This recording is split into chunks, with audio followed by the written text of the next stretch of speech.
Creator, may your spirit and guidance be in us as we work for the benefit of all our people, for peace and justice in our land, and for the constant recognition of the dignity and aspirations of those whom we serve. Merci.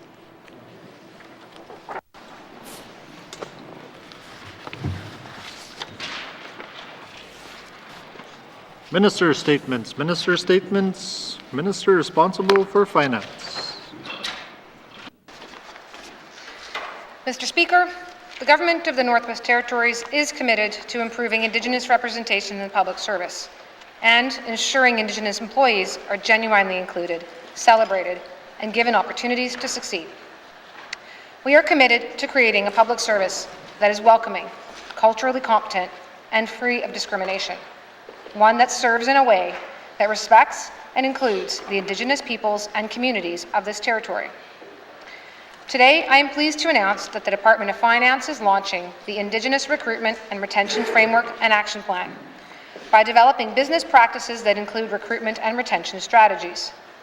The framework will empower departments to recognize the importance of Indigenous perspectives within their policies, programs, and services. The framework will encompass and support existing N.W.T programs designed to recruit and retain Indigenous employees, while also providing opportunities for innovation to address recruitment and employment barriers for Indigenous residents, applicants, and employees. By providing the tools to develop detailed implementation plans, this framework will support departments as they incorporate these valuable Indigenous perspectives into their teams at all levels and result in a workforce that is representative of the people and the population that it serves. The action plan will take a whole-of-government approach where each department and agency will work together and share the responsibility to reach the goals and action items to improve Indigenous people's success within the recruitment process and within the public service as a whole. Each department and agency will be required to create an Indigenous employment plan to address the objectives and set attainable benchmarks for success.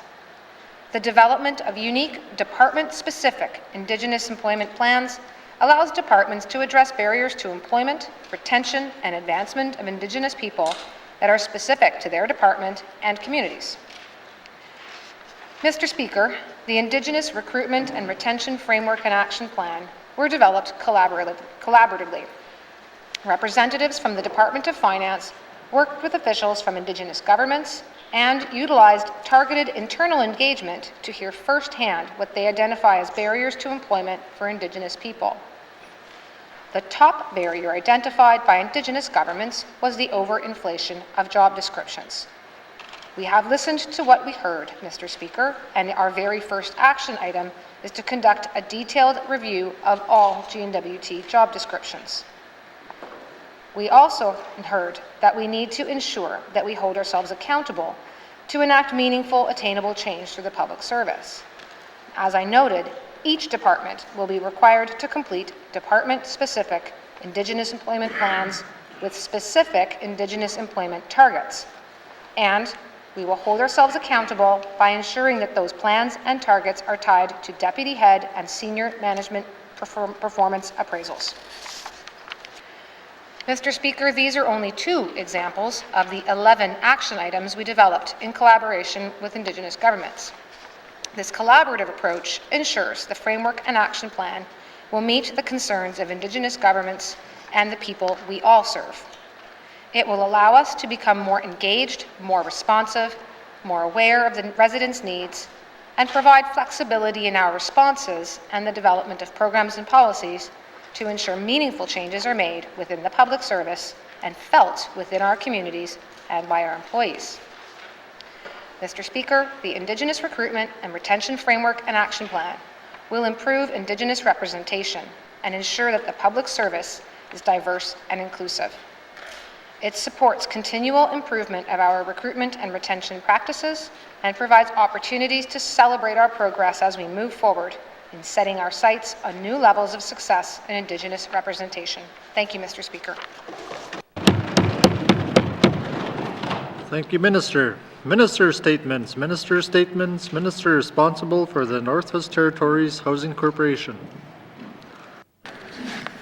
Mr. Speaker, I'm pleased to rise today to celebrate the award recently announced for the N.W.T Housing Society in my home community of Fort Good Hope.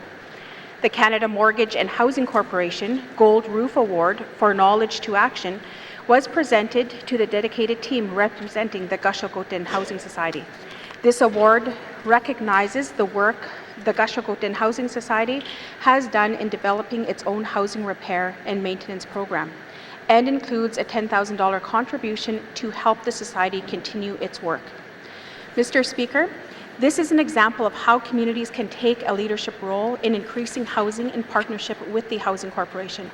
It demonstrates the effectiveness of collaboration and capacity building in the efforts to tackle the housing crisis in the northern remote communities. The success of the N.W.T and the Northwest Territories Housing Corporation is paving its way for the implementing of a strategic renewal. Prior to this award, the Housing Corporation had been working in partnership with the N.W.T Housing Society on their repair program. Through the Housing Corporation's Community Housing Support Program, this was shown we can do and work in our communities as with partnership and respond together to local identified specific needs in a given community. The partnership began with a community housing plan for which the Housing Corporation provided funding and it progressed from there. Mr. Speaker, when Premier Cochrane was Minister responsible for the Housing Corporation, she attended a town hall meeting in Fort Good Hope, where it was noted that many residents had trouble accessing Housing Corporation's repair program. It was during that visit that the Housing Corporation staff proposed the N.W.T Housing Society develop its own community repair program that would allow the N.W.T Housing Society to select programs, participants, and provide training opportunities for building trades helpers and apprenticeships. The Government of the Northwest Territories heard the needs of this community and acted in partnership with the community to address those needs. The Housing Corporation is also working with the N.W.T Housing Society on a men's transitional housing initiative. The Men's Transitional Housing Initiative program is a mandate and provides unique programming for men who are homeless or have insecure housing.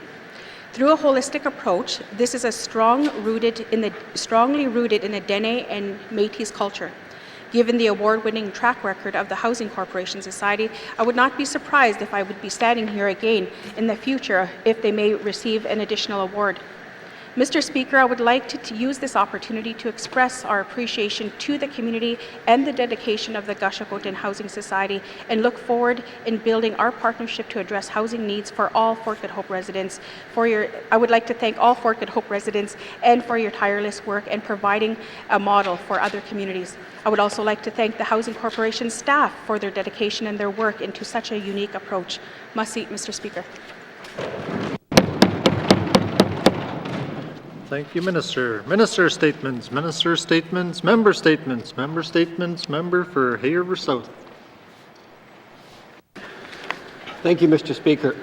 Mr. Speaker, this government needs to do more to help the artisans of the N.W.T in accessing traditional tanned hides. Mr. Speaker, over the last several years, I have met with numerous artisans who have voiced the same concern. That concern is the lack of access to traditional tanned hides, which they require to make a variety of products. Many of us here are familiar with these products, which include earrings, slippers, crow boots, gauntlets, mitts, vests, jackets, gun cases, and more. Mr. Speaker, when those who purchase Indigenous fashions that require hide and fur, they want the appearance, they want the touch, and most importantly, they want the smell of the traditional tanned hide. What people may not know is the amount of work that goes into the traditional tanning of hides, such as moose and caribou. Mr. Speaker, I have had a number of artisans explain to me the process of traditional tanning. There are up to 13 steps that include skinning, soaking, stretching, fleshing, scraping, thinning, braining, wringing, drying, softening, and smoking.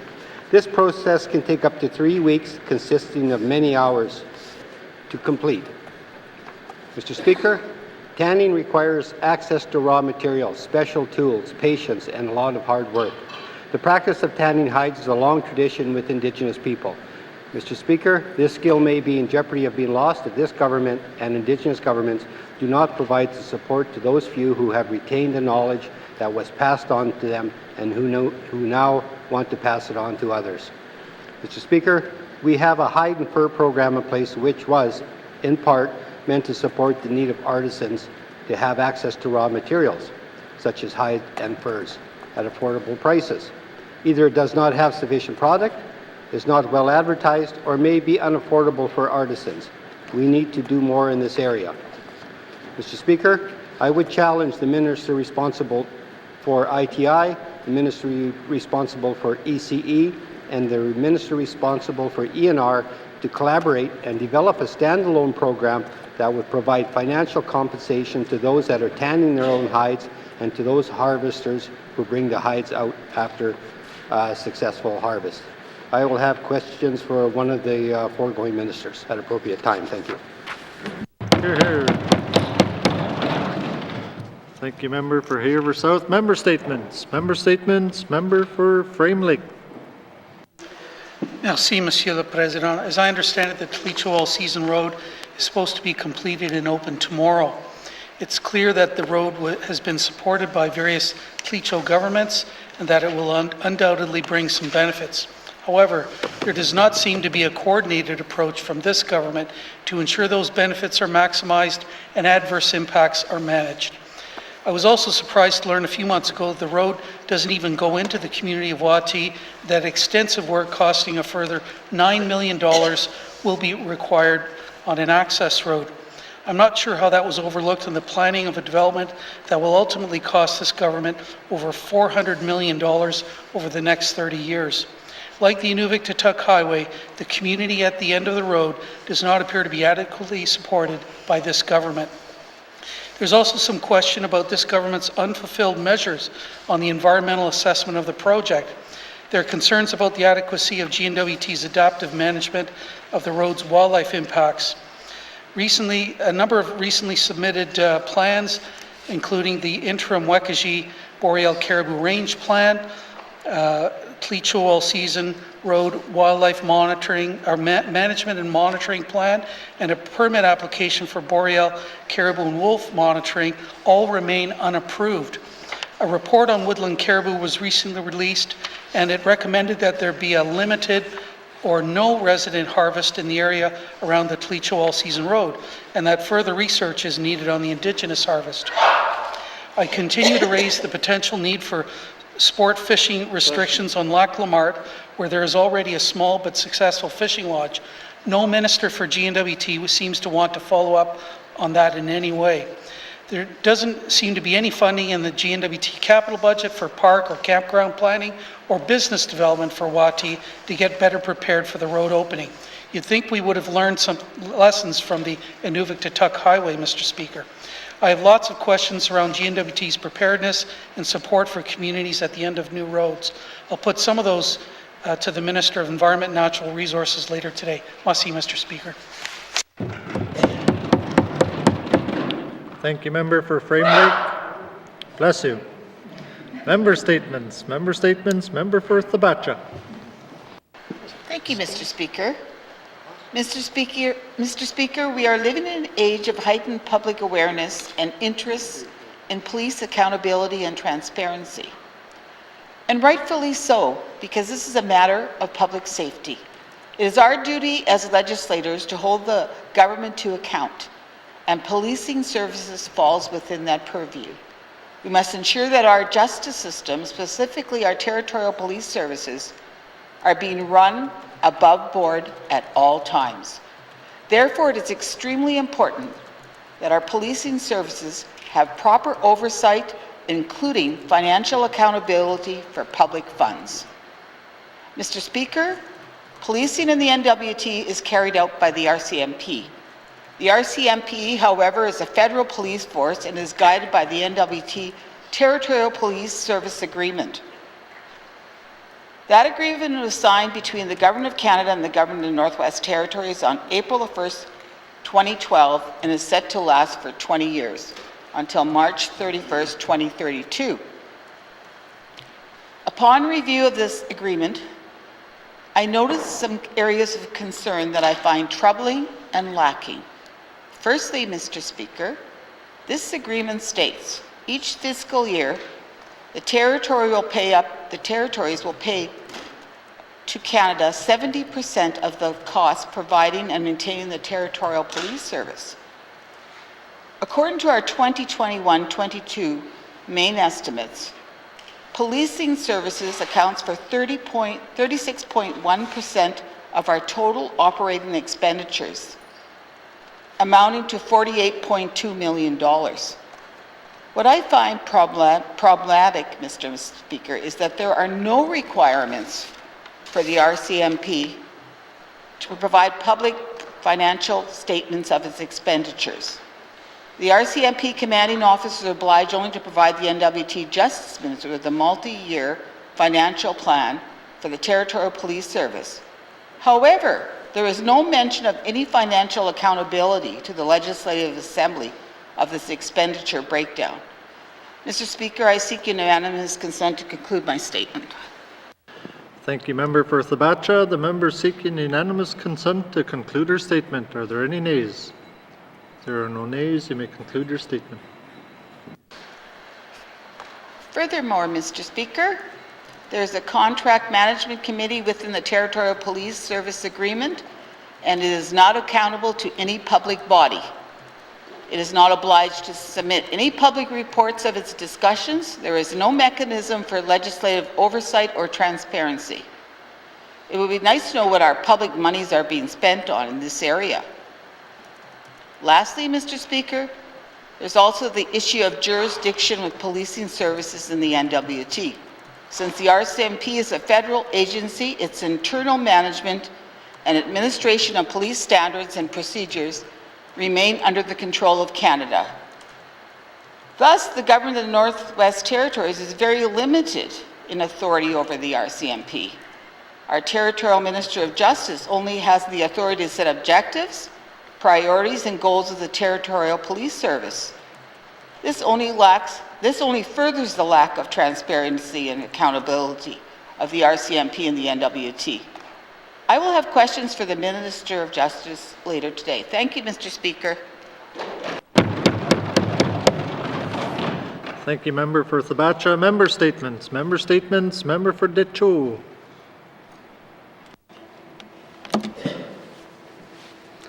Merci, Mr. Speaker.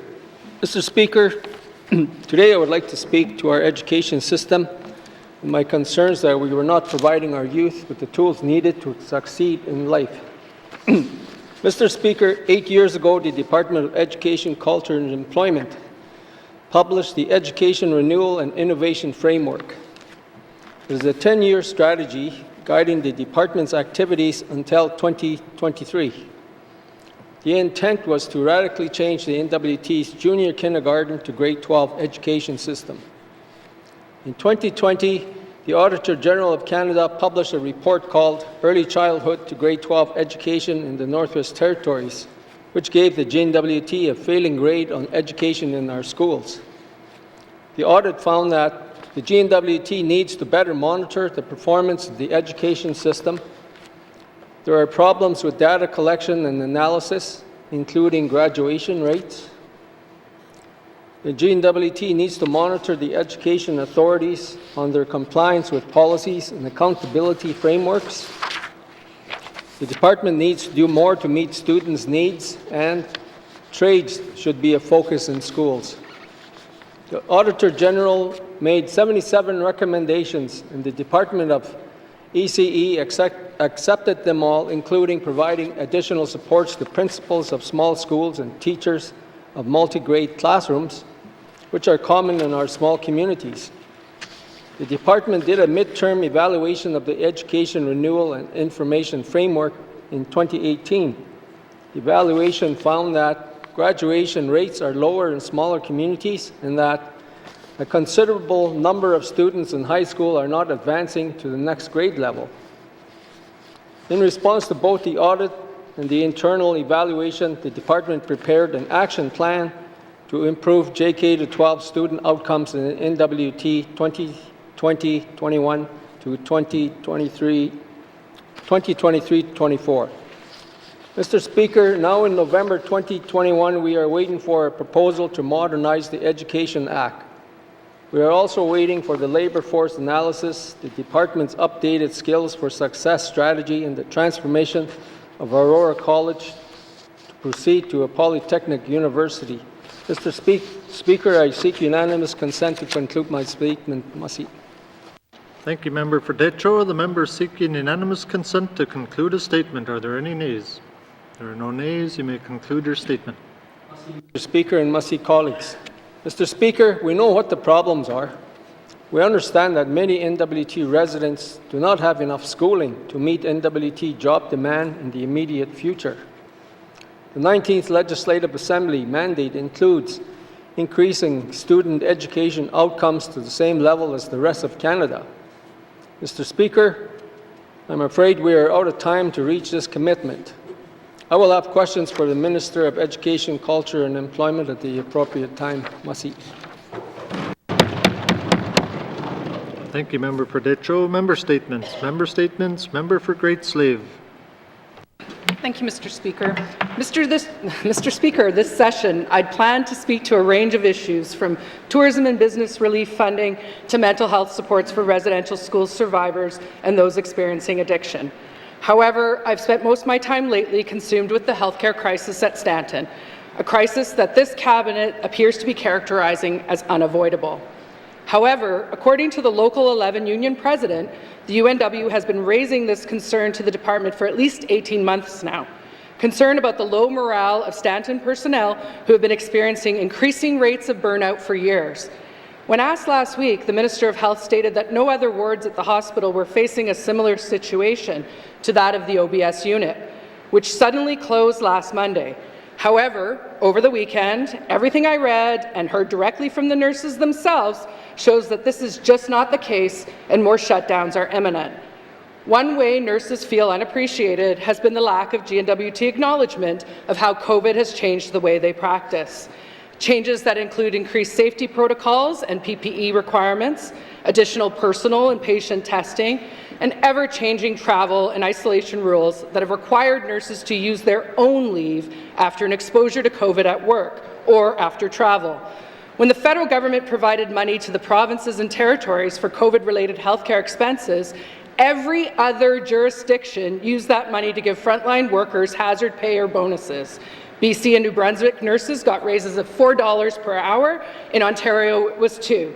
And in Alberta, Saskatchewan, Nova Scotia, and Newfoundland and Labrador, nurses received payments ranging from $800 to $2,000. The Yukon, Nunavut, PEI, and Quebec offered retention or signing bonuses and increased nurses' pay. The N.W.T is the only province or territory in Canada where frontline staff have not received any pandemic or hazard pay. Our frontline workers deserve retroactive pandemic pay now. N.W.T nurses' stress is not only due to the current COVID situation. For years, N.W.T nurses have been working in conditions not seen in southern hospitals, including through the design, construction, and opening of our new hospital, which has experienced significant growing pains. Mr. Speaker, I seek unanimous consent to finish my statement. Thank you, Member for Great Slave. The member seeking unanimous consent to conclude her statement. Are there any nays? There are no nays. You may conclude your statement. Thank you, Mr. Speaker. Mr. Speaker, nurses here have additional duties like an expectation to train and orient locums, as well as to provide instruction and training to students and brand new nurses. Formal training is often inadequate, with inexperienced nursing staff performing specialized duties that would require formalized training in the South. Mr. Speaker, this is not acceptable. Our residents deserve nurses that are adequately compensated and at the top of their game, happy to be at work, not beaten down by years of poor treatment and disrespect. I will have questions for the Minister responsible for Human Resources at the appropriate time. Thank you. Thank you, Member for Great Slave. Member statements. Member statements. Member for Yellowknife North. Thank you, Mr. Speaker. I think over time we come to speak of different departments as if they were living and breathing persons with their own personalities and their quirks and their faults. I often talk about the Department of Land still operating as if it was a department of the federal government, and that devolution is not really completed. Mr. Speaker, we talk about justice and as if it's a bunch of lawyers and they have this really small kind of worldview and are very risk averse. And Mr. Speaker, often when we talk about the Department of MACA, we talk about their inability to get legislation done. Mr. Speaker, this is a conversation I would like to end in this Assembly and future assemblies going forward. And I think no one better than Minister Thompson is suited to do it. I believe ENR, after taking over 12 years to get the Wildlife Act, has finally developed the internal capacity to pass bills and work cooperatively with Indigenous governments. I even believe the Department of Lands will get its Public Land Act regulations in force and is on its way. But I don't believe this of the Department of Municipal and Community Affairs, Mr. Speaker. In any legislative assembly, the Department of Justice by far surpasses other departments in bringing forward bills. We know in this assembly the Department of Justice, being full of lawyers, is good at getting legislation done. I'd like to one day say that about the Department of Municipal and Community Affairs, Mr. Speaker. I believe at the root of this, it is an underfunded department and underprioritized. We know that we need to do more about public safety and emergency response. We know that climate change will make these concerns even more relevant. The majority of infrastructure publicly held is owned by municipalities. We know we need to do more work on municipalities' infrastructure first, before our own. Mr. Speaker, I believe many of the holdups and fights we are having in this territory can be solved through MACA legislation. Whether you are dealing with a hamlet, a designated authority, a city, town, or village, or a bunch of people living on public land somewhat illegally due to leases, that is all issues that can be solved through MACA legislation. These are large conversations. They are related to self-government negotiations. There is decades of work to be done here. There's decades of work to be done in building standards, in how we fund municipalities, and how the future of this territory works. I will have questions for the Minister of MACA if whether we can get MACA on the right path to be a great department at passing legislation. Thank you, Mr. Speaker. Thank you, Member for Yellowknife North. Member statements. Member statements. Member for Mumphrey. Okay. Thank you, Mr. Speaker. Today I'm going to be speaking about housing again. Housing crisis in Cleacho regions. Mr. Speaker, I'm going to be talking about housing today because it is an important issue. Our community members in Cleacho region and all of N.W.T are facing a very serious problem. Many of our people do not have a basic need being met, which is housing. Mr. Speaker, we all know that each person deserves a home that keeps us safe, warm, and secure. Home is a place of love and family. It is the foundation of our well-being. Mr. Speaker, we also know that having a home gives us a higher quality of life. In order to provide a high quality of life, each person in the community must have a housing available that is affordable to every income level. Families without secure housing live with greater fear, stress, and instability. This impacts the children, youth in many ways.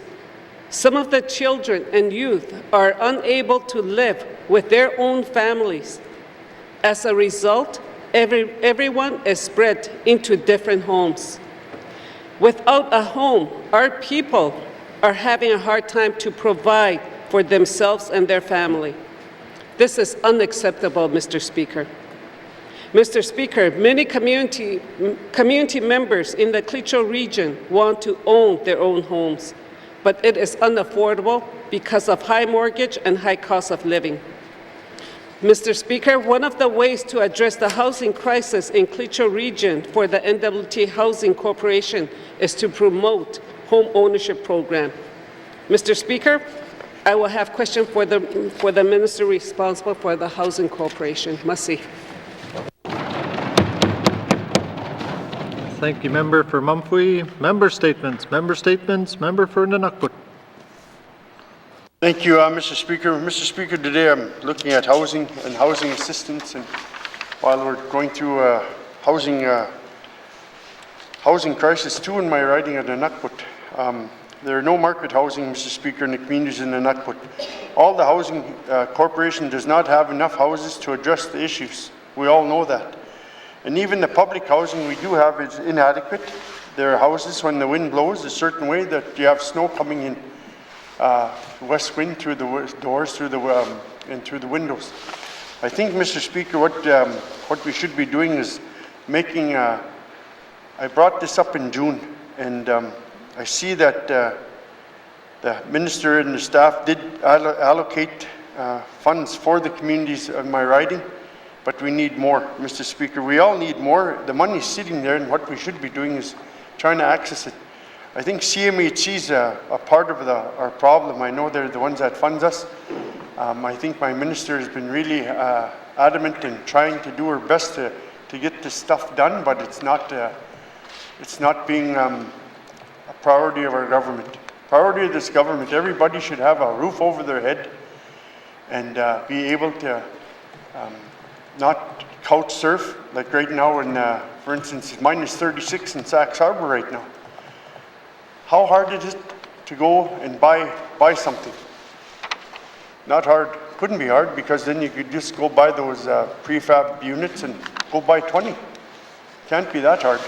She's got enough staff there to give her a hand. I know she's wanting to help, because when I talk to her, she's passionate about her job and she wants to do best for the people. Mr. Speaker, I really think, as a regular member, this side of the House, I really think that we should be really taking this as a priority on our behalf of our constituents. People are suffering. Not only that, the people who do have houses that did before the loss of job or retirement or something with COVID-19, say for instance in N.W.T, you have water pumps going down, there's 8 people in the family, they can't even afford a water pump. So how do we help them? And like, good job for Fort Good Hope. I'm really proud to hear that, of what they've done, and I'm going to be looking to start societies in all my communities I represent to work with the minister and our government to get proper housing for the people we represent. Thank you, Mr. Speaker. Thank you, member for Nunukput. Member statements. Member for Kamlik. Thank you, Mr. Speaker. Mr. Speaker, this sitting, as we work through the capital estimates, the N.W.T tabled a procurement policy review. I support infrastructure spending and the economic development it brings, but for our territory to see the benefits of this capital budget, we need procurement that increases benefit retention and grows the N.W.T private sector through meaningful spending. While I recognize the N.W.T is preparing a response to this report, there are some simple procedural changes that could be implemented immediately to improve fairness and transparency in the procurement process today. Businesses have concerns about communication and procedural fairness of how bids are administered, advertised, or requested, and how the government is evaluating value for dollar. Businesses feel they are being shut out of the opportunity to apply on bids and do not believe their BIP status is giving them the intended advantage. Mr. Speaker, less than 1% of businesses are benefiting from their BIP status. BIP was recognized as ineffective on bids over $1 million, and that the total value for contract expenditures for BIP businesses is decreasing. The report supports some concerns from the businesses I serve, but one of the strongest points of change I see has nothing to do with changing a policy or reevaluating a bid system. Mr. Speaker, it begins with a shift in focus. Procurement is viewed as a service to government. The role of this unit is to take the procurement needs from government departments, format them, put them out into the global marketplace, and then work with government departments to choose the bid, largely a process that ends in lowest dollar winners. But one easy fix is an evolution of procurement to industry-facing service that communicates and consults with industry, forges relationships with business owners by spending time outside the office, works with vendors to regularly improve process, analyzes data to identify N.W.T industry gaps, and strives to bring procurement to N.W.T businesses. Mr. Speaker, I believe there is great value in evolving and connecting our disjointed and inconsistent procurement policies, but I believe there is more to gain from a shift in the public service of procurement to focus on who they serve, and that is the people and interests of the Northwest Territories. Thank you, Mr. Speaker. Thank you, member for Kamlik. Member statements. Member for Inuvik Twin Lakes. Thank you, Mr. Speaker. Mr. Speaker, on Friday evening, our Inuvik Volunteer Fire Department responded to a fire at the temporary location for the Inuvik Warming Shelter on Veterans Way. All staff and residents got out safe, but due to the damage, they were relocated to a new location, a new old location, I should say, on Berger Street. And as per the fire chief's public update, it was stated that it was an electrical issue. Mr. Speaker, on Saturday night, they then responded to another second fire at the same location, and this ended in a total loss of the building. Mr. Speaker, I want to take this time to thank the Inuvik Fire Department and all its volunteers who went out and fought this fire in the -30 temperatures. Your service to Inuvik is extremely valuable. I also want to thank the Northwest Territories Power Corporation staff that restored the power to our residents as quick as they did. I'd like to also make a note that my constituents were after the Minister of N.W.T. Power Corp. Mr. Speaker, the residents in this facility are most vulnerable, especially during these winter months. And I'm thankful for the quick action on the Housing Department that got the residents into their temporary location right away. But, Mr. Speaker, moving our most vulnerable from old vacant building to another is not a solution. We have been told that we are to receive a N.W.T. homeless strategy, yet we have not received this. Mr. Speaker, in our territory, we have many underhoused residents in all our communities. In the smaller communities, we tend not to know that they are there. However, in our regional centres and the capital, we see many residents that tend to move to access some of these important services they cannot get in their home community. Mr. Speaker, this crisis is more than a shelter. It's the services and the support that these residents require, as well as the shelter, to be able to begin assisting our underhoused residents of the Northwest Territories. I will have questions for the Minister responsible for homelessness and Housing Corporation. Thank you, Mr. Speaker. Thank you, Member for Inuvik-Twin Lakes. Member statements. Member statements. Member for Nahende. Thank you, Mr. Speaker. Mr. Speaker, Miranda Marie Isaiah was born on November 6, 1979. Miranda was born and raised in Fort Simpson, where she lived her whole life. She was the only child to the late Caroline Isaiah. Miranda was raised by her late grandparents, Mary Rose and Charles Isaiah. Miranda had very close relationship with her granny. Miranda had greatest sense of humor. Whenever you talked to her, you could guarantee she was going to make you laugh or tell you some crazy joke. Miranda was a kind and giving person. She was always willing to give or share what she could with anyone. She would be seen driving around the community handing out meals and or sandwiches to those who did not have anything to eat. As well, she always had water available to give away. She was always liked to share, especially when she cooked meals. Nothing would go to waste. During the flood, Miranda's amazingness showed through. She helped those needing help with the basics, whether it was blankets, food, a helping shoulder, or being there for people. She would do what she could. Miranda was a loving and caring mother to her 3 boys, Tanner, Noah, and Hudson. The boys were her pride and joy. There was nothing she wouldn't do for them. Miranda was a stay-at-home mother to ensure her children were looked after. Mr. Speaker, Ms. Miranda was a strong and independent woman who was stubborn when she felt she was right, which was most of the time, according to people that knew her. She didn't like to ask or reach out for help from others. She would always find a way to make things work out, even if it was challenging times for her or her family. Miranda was looking at going back to work at the long-term care facility once her boys were in school. She always spoke about her enjoyment working there and helping the elders. As well, the elders really enjoyed when it was her shift. Family and friends would like to thank everybody for their kind words, comforting hands, donations, thoughts, and prayers during this difficult time. In Miranda's fashion, they ask everyone to take care of each other and remember to cherish the time we have with each other. Mr. Speaker, she will be sadly missed by her family and friends. Thank you. Thank you, Member for Nahende. Our thoughts and prayers are with the family and community. Member statements. Member statements.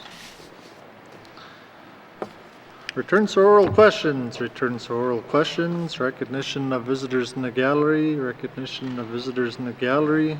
Acknowledgements. Acknowledgements. Oral questions. Oral questions. Member for Thabatcha. Thank you, Mr. Speaker.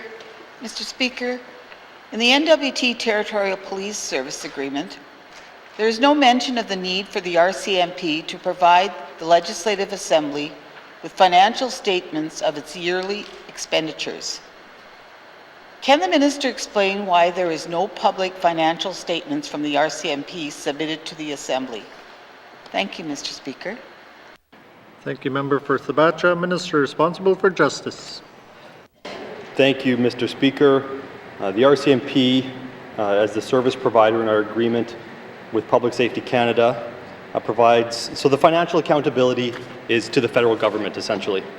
The responsibility for RCMP financial statements rests with the RCMP and the Government of Canada and is submitted as part of the Public Accounts of Canada. The RCMP expenditures are reported to the Legislative Assembly through the public accounts of the N.W.T. Costs related to the RCMP fall under the policing services activity of the Department of Justice. Accountability for the Territorial Police Service Agreement, or TPSA, and costs incurred as part of our contract are provided by the RCMP to the department as part of that contract, and actuals reviewed monthly between the ADM of Justice and the commanding officer. Then a financial account is provided to the department within 3 months of the end of the fiscal year. The agreement between ourselves and the RCMP contains almost 20 different reporting requirements that the RCMP provide us. These requirements are varying levels of details and are all part of the negotiation of the 20-year agreement. Thank you, Mr. Speaker. Thank you, Minister. Oral questions. Member for Thabatcha.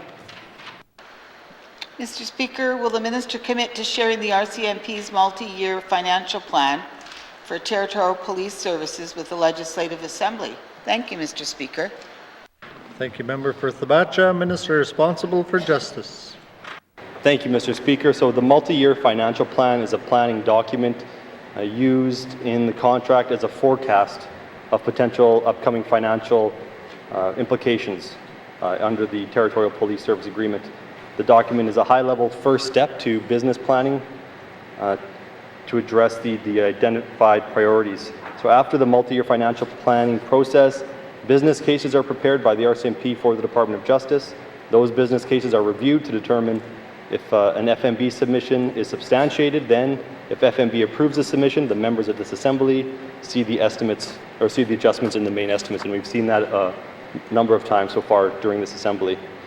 But I'm all about transparency, Mr. Speaker, and I can commit to looking into whether or not we have the support of Public Safety Canada and the RCMP and the other jurisdictions who contract with the RCMP to provide those documents. The department's going to look into whether other jurisdictions do this, and I'd be happy to share whatever we can. Thank you, Mr. Speaker. Thank you, Minister. Oral questions. Member for Thabatcha. Thank you, Mr. Speaker. Mr. Speaker, under Article 19.0 of the Territorial Police Service Agreement, whenever the Territorial Justice Minister requests a third-party independent review of the RCMP or its police services, that review must be paid for 100% by the Government of the Northwest Territories. However, if no independent third-party review is requested, then by default, all reviews are conducted by the RCMP itself. Mr. Speaker, does the Minister consider this arrangement fair, or will he commit to amending this section of the agreement? Thank you, Mr. Speaker. Thank you, Member for Thabatcha. Minister responsible for Justice. Thank you, Mr. Speaker. So Article 19 also mentions several steps in determining the RCMP directed reviews where contract partners such as ourselves have input into the work. So the 100% funded review is sort of a last step if we don't get satisfaction through these other methods. So every fiscal year, the Contract Management Committee, made up of ADMs of policing from across the country, Public Safety Canada, and some municipal representatives, may provide certain matters to be audited in the RCMP's operation, and there's a strategic advantage to this process as the reviews are nationally coordinated and we benefit from the influence of larger contract partners in the process. The same process exists for directed reviews. The Contract Management Committee is consulted and offered input into the planning process. Next, there is a process where the commanding officer and the N.W.T can jointly agree on specific directed reviews to be conducted, which would be covered in the agreement at a 70-30 cost share ratio. This is done as an ongoing part of the contract management. Thank you, Mr. Speaker. Thank you, Minister. Final supplementary, Member for Thabacha. Thank you, Mr. Speaker. The Contract Management Committee within the Territorial Police Service Agreement consists of 3 representatives from the Government of the Northwest Territories, the Federal Department of Safety and the RCMP, along with 1 associate member representing N.W.T municipalities. Can the Minister identify the individuals on this committee and how the selection process is done for who sits on it? Thank you, Mr. Speaker. Thank you, Member for Thabacha. Minister responsible for Justice.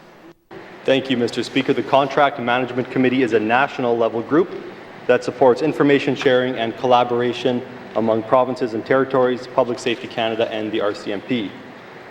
The Contract Management Committee, or CMC, is also the formal forum for Public Safety Canada to consult with contract holders for anything that is upcoming that will impact governance, cost, quality, or capacity of the policing service or an RCMP program. Typically, ADMs responsible for policing in each jurisdiction represent their organization on the committee. In our case, it is the ADM Solicitor General branch, as the position is responsible for the management of the Territorial Police Service Agreement. There are also some members of the CMC who represent municipalities who are funding RCMP at a 90-10 cost share as opposed to our 70-30 to provide policing in their communities, and that's outside of the Northwest Territories. And that's why there's a reference to municipalities in the agreement. There are also several working groups across the country that address matters relating to the contract that report to CMC. Some of these groups focus on financial implications, capital assets, national programs, and all of them to support accountability and transparency between Public Safety Canada, the RCMP, and contract partners like ourselves. Thank you, Mr. Speaker. Thank you, Minister. Oral questions, Member for Haver South. Thank you, Mr. Speaker. Mr. Speaker, my questions will be directed to the Minister responsible for ITI. Mr. Speaker, this government has talked about the need for a facility that would allow for the traditional tanning of hides. I have heard this discussion for the past 30 years, and N.W.T. Indigenous artisans continue to find that traditional tan moose and caribou hide is difficult to access. We talk about tourism, along with collectors that want products made in the north with real northern material, which artisans now find difficult to procure. So I'd ask the Minister, Mr. Speaker, can the Minister tell this Assembly if there is a financial program that specifically targets, with program-specific dollars, those artisans that are involved in traditional tanning of hides? Thank you, Mr. Speaker. Thank you, Member for Haver South. Minister responsible for Industry, Tourism and Investment. Thank you, Mr. Speaker. Mr. Speaker, I'm also well aware of the problem. It's certainly not new. It's been raised to our offices as well. At present, Mr. Speaker, there are Arts Council grants through the Department of EC&E that can be certainly directed to all artisans in the territory. The Department of ITI provides supports for hide camps, tanning camps, generally through seed funding and funding that can go to the community. So I anticipate that there could be more, the members looking for something more, but there are some creative ways that we can support these projects for now. Thank you, Mr. Speaker. Thank you, Minister. Oral questions, Member for Haver South. Thank you, Mr. Speaker. Mr. Speaker, it's important and we need to support and encourage those artisans who hold the traditional knowledge of tanning moose and caribou hides. These traditional tanned hides are a much sought after commodity here in the N.W.T. And this practice goes hand in hand with culture, arts, and tourism. So we need to provide a form of compensation for those tanning their own hides. We know it can take up to 3 weeks and many hours, and the artisan ends up either using the hide for themselves or selling it sometimes at a deflated price, and they deserve more. So, Mr. Speaker, will the Minister commit to having her department look at developing a program with specific dollars to encourage artisans to continue and expand the traditional art of tanning moose and caribou hides? Thank you, Mr. Speaker. Thank you, Member for Haver South. Minister responsible for ITI. Thank you, Mr. Speaker. Mr. Speaker, it certainly is disheartening to think that after all that work, the hides would be sold at a deflated price. They are in high demand. I've certainly heard that as a barrier for some of our artisans as well. At present, Mr. Speaker, in conjunction with my colleague from EC&E, there is a review taking place this fiscal into next around all of the arts funding programs, certainly wanting to ensure that we are understanding where our money is going and understanding if there are gaps that we should be filling.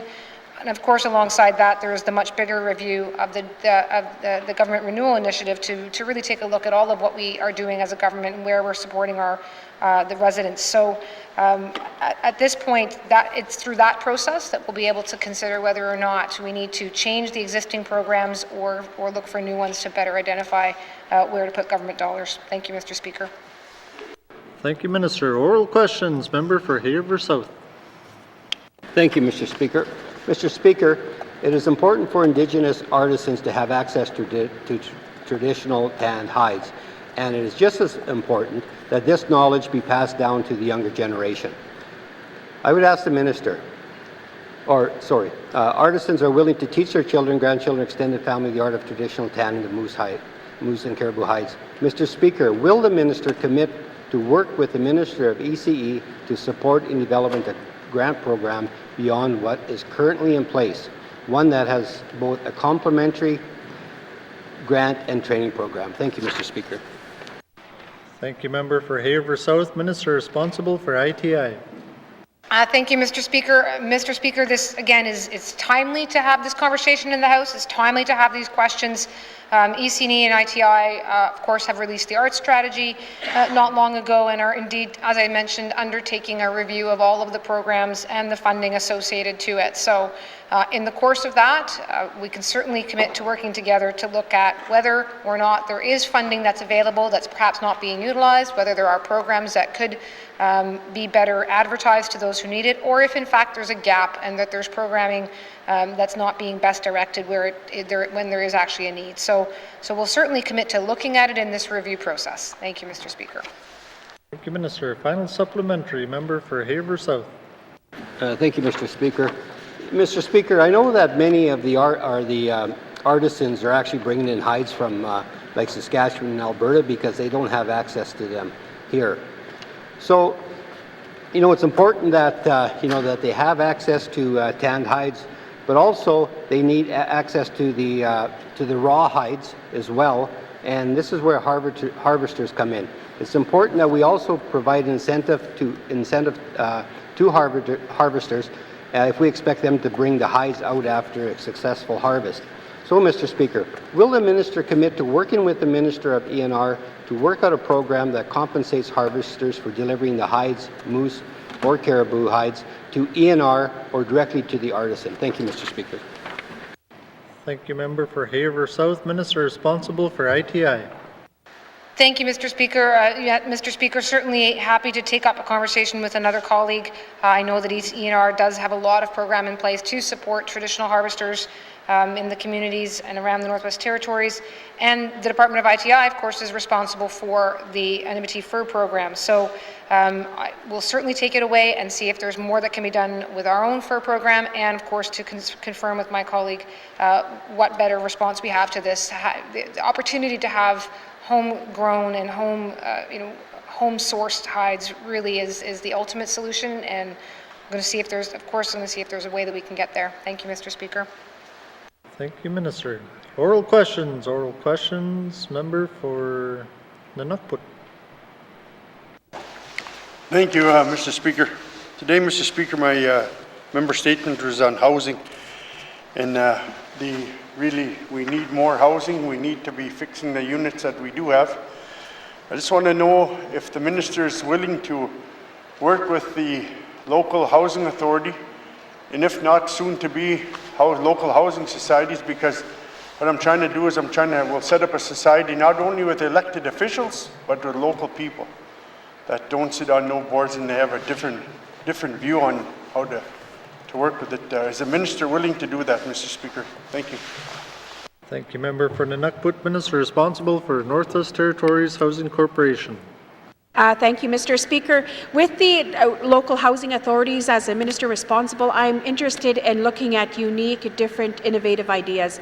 And if we're looking at what has happened in Fort Good Hope, and if N.W.T is interested in doing something like that, I would like to bring the two organizations together and looking at possibilities. But I do commit to working with the members riding as well and trying to find strategies and different approaches on how we could work with housing in his communities. Thank you, Mr. Speaker. Thank you, Minister. Oral questions. Member for N.W.T. Thank you, Mr. Speaker. Thank you, Minister, for that. Working on a housing strategy. I do have a housing strategy being done, but I really like the how Fort Good Hope did it in regards to doing their society. I really think that something like that would do a lot better than some of the housing boards that we do have in place, because housing boards could give the units that they do have and allocate and stuff like that, but the society could do much better in being able to pick what they want to do. So if you have YELLOWKNIFE and Politics want to do elders facilities, so we're going to get the society to work together with the minister, which we had the minister last week say that they want to work with us. So are they willing to do that? Are we able to pick what we want to work with them to go forward? Thank you, Mr. Speaker. Thank you, Member for N.W.T. Minister responsible for housing. Thank you, Mr. Speaker, and thank you to the member for the questions. I do want to highlight the community housing working plans that we do have. Politics was actually one of the first communities to finalize theirs, and through that initiative, they're able to identify their housing needs. And looking at the structure of how housing is wanting to be delivered in that riding, I'm interested to continue those conversations with the member. Thank you, Mr. Speaker. Thank you, Minister. Oral questions. Member for N.W.T. Thank you, Mr. Speaker. So the minister is ready to work with the community. Politics is, she brought it up that Politics is in need. We have no young families with nowhere to go. We have overcrowding. We just don't have enough houses. How does it work? Do we take some out of our old stock, give them to residents that could handle it, and then get CMHC to come in and backfill? In regards to give away and bring in new stock. Thank you, Mr. Speaker. Thank you, Member for N.W.T. Minister responsible for housing. Thank you, Mr. Speaker. I would like to work with the members riding as well and looking at the federal funding that is available that's there. We do have some successes throughout the Northwest Territories with communities allocating their own direct funding from the federal government and looking at putting houses on the ground. So I would like to commit to following up with the member and with his community leadership and looking at those possibilities. Thank you, Mr. Speaker. Thank you, Minister. Final supplementary. Member for N.W.T. Thank you, Mr. Speaker. Yeah, that's been kind of one of our problems. Is when they do get the federal funding, gets into the development corporation's hands, it's staying there too long. It's the same problem that we have here, that they can't spend the money fast enough and get materials in. So there's got to be a better way to do that, and I'm looking forward to work with the minister to find out a solution and being able to, spend money on houses and providing service to the people that we represent. More of a comment. Thank you, Mr. Speaker. Thank you, Member for N.W.T. Taken as a comment. Oral questions. Oral questions. Member for Ditcho. Frame Lake. Merci, Monsieur le Président. My questions are about this government's lack of preparedness around the opening of the Tlicho All-Season Road.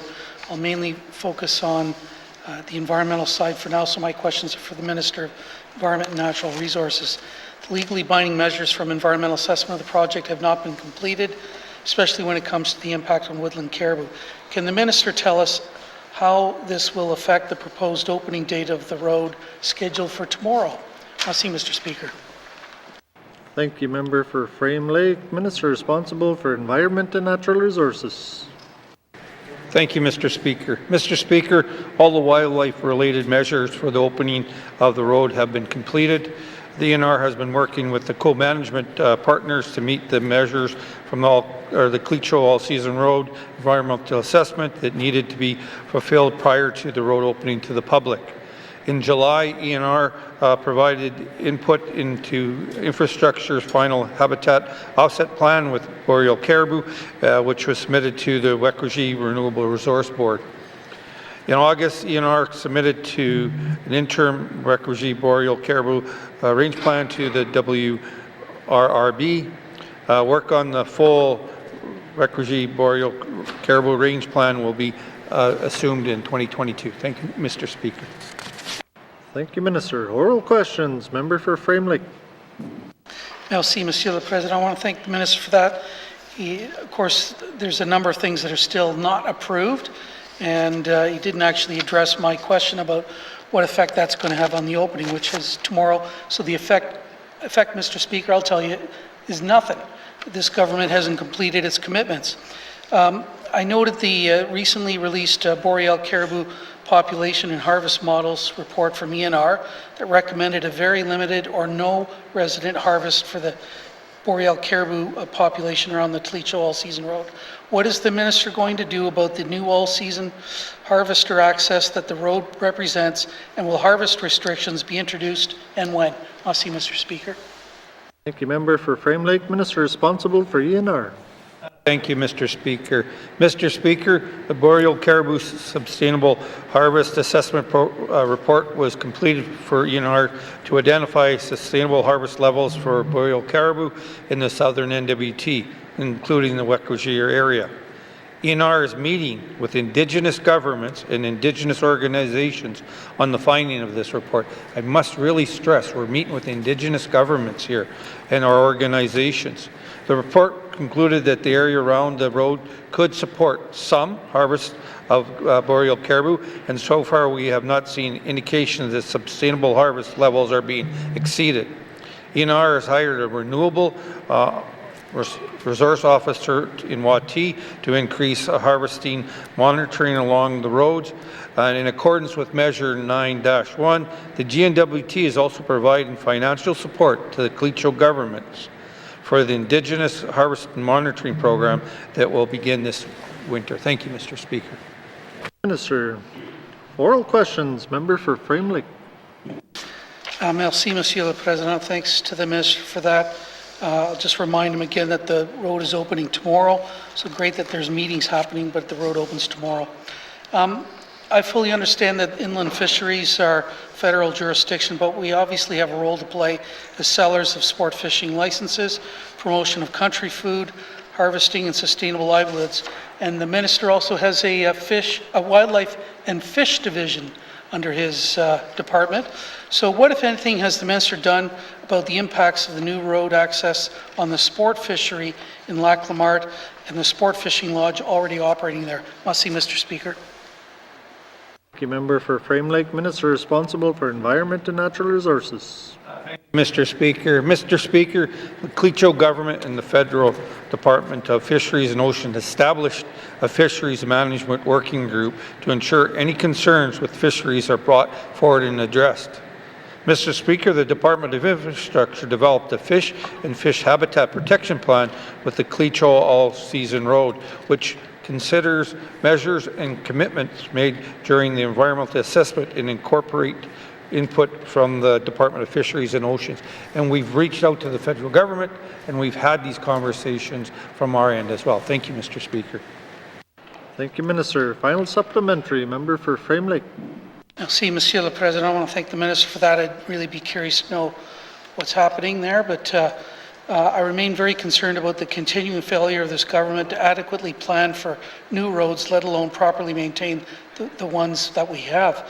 Can the Minister tell us what lessons, if any, we've learned about the management of environmental impacts from the Inuvik to Tuk Highway and how those were applied to the Tlicho all-season road?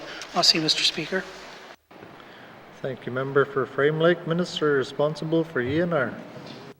Thank you, Mr. Speaker. Mr. Speaker, I can tell the member right now, we are working with the Indigenous government. We're working with the Tlicho government to get this road up and operational and making sure we do things properly. We just received a letter from the Tlicho government with some valid concerns, and we're working with them on that. Both projects took a cooperative approach by engaging with local governments, local Indigenous organizations, stakeholders, and the territorial and federal government to achieve significant local and regional benefits. Given the difference in geographical locations and ecosystems of the two projects and the technical design differs, the project environmental impact for the N.W.T highway and the Taser are different. The wildlife management and monitoring plan for the Clecho All-Season Road project considered the N.W.T Highway, wildlife and wildlife habitat protected area, and the wildlife effective monitoring program. So we've taken and looked at the reports, looked at how we move forward, and most importantly, we work with our Indigenous governments to make sure we do it right. Thank you, Mr. Speaker. Thank you, Minister. Oral questions. Member for Decho. Mr. Speaker. Mr. Speaker, supporting our youth is essential, particularly in high school, starting from grades 7 or 8, when we start seeing students dropping out. My question to the Minister, what is the department doing to support students in high school grades 7 to 12 to stay in school? Masi. Thank you, Member for Decho. Minister responsible for Education, Culture and Employment. Thank you, Mr. Speaker. The Department of Education, Culture and Employment provides some broad strategic direction to education bodies, provides funding to education bodies, but really it's the education bodies themselves, the DEAs and DECs, who really deliver the education to students. And so I can talk about the supports that ECE provides, but really obviously the majority of the supports are at that level. So ECE has the Ministerial Directive on Inclusive Schooling, and that provides explicit funding for and direction to education bodies on supports for students in the territory so that students can be met where they are in their educational journey. ECE officials meet regularly with education body officials to try and coordinate efforts related to supporting students. Aside from the regular funding, there's been a number of initiatives under the Education Renewal and Innovation framework. So some examples of those are Northern Distance Learning. We have that available in 19 small communities. And that's a way to provide small community students with access to teachers who are generally experts in their field, which is something that a lot of small communities don't have access to. And I think that having that level of support really helps students along in their studies. ECE is partnered with elders, language and curriculum experts and communities to develop the Our Languages curriculum, which helps, it recognizes the responsibility of schools to support culture and language and helps foster that sense of community. We have the Career and Education Advisors, which is not rolling out as fast as I would like, but nothing really is in the days of COVID. But those positions are intended to actually help this exact range of students that the member is talking about to determine what courses they need to get where they want and help them determine what they want to do in life.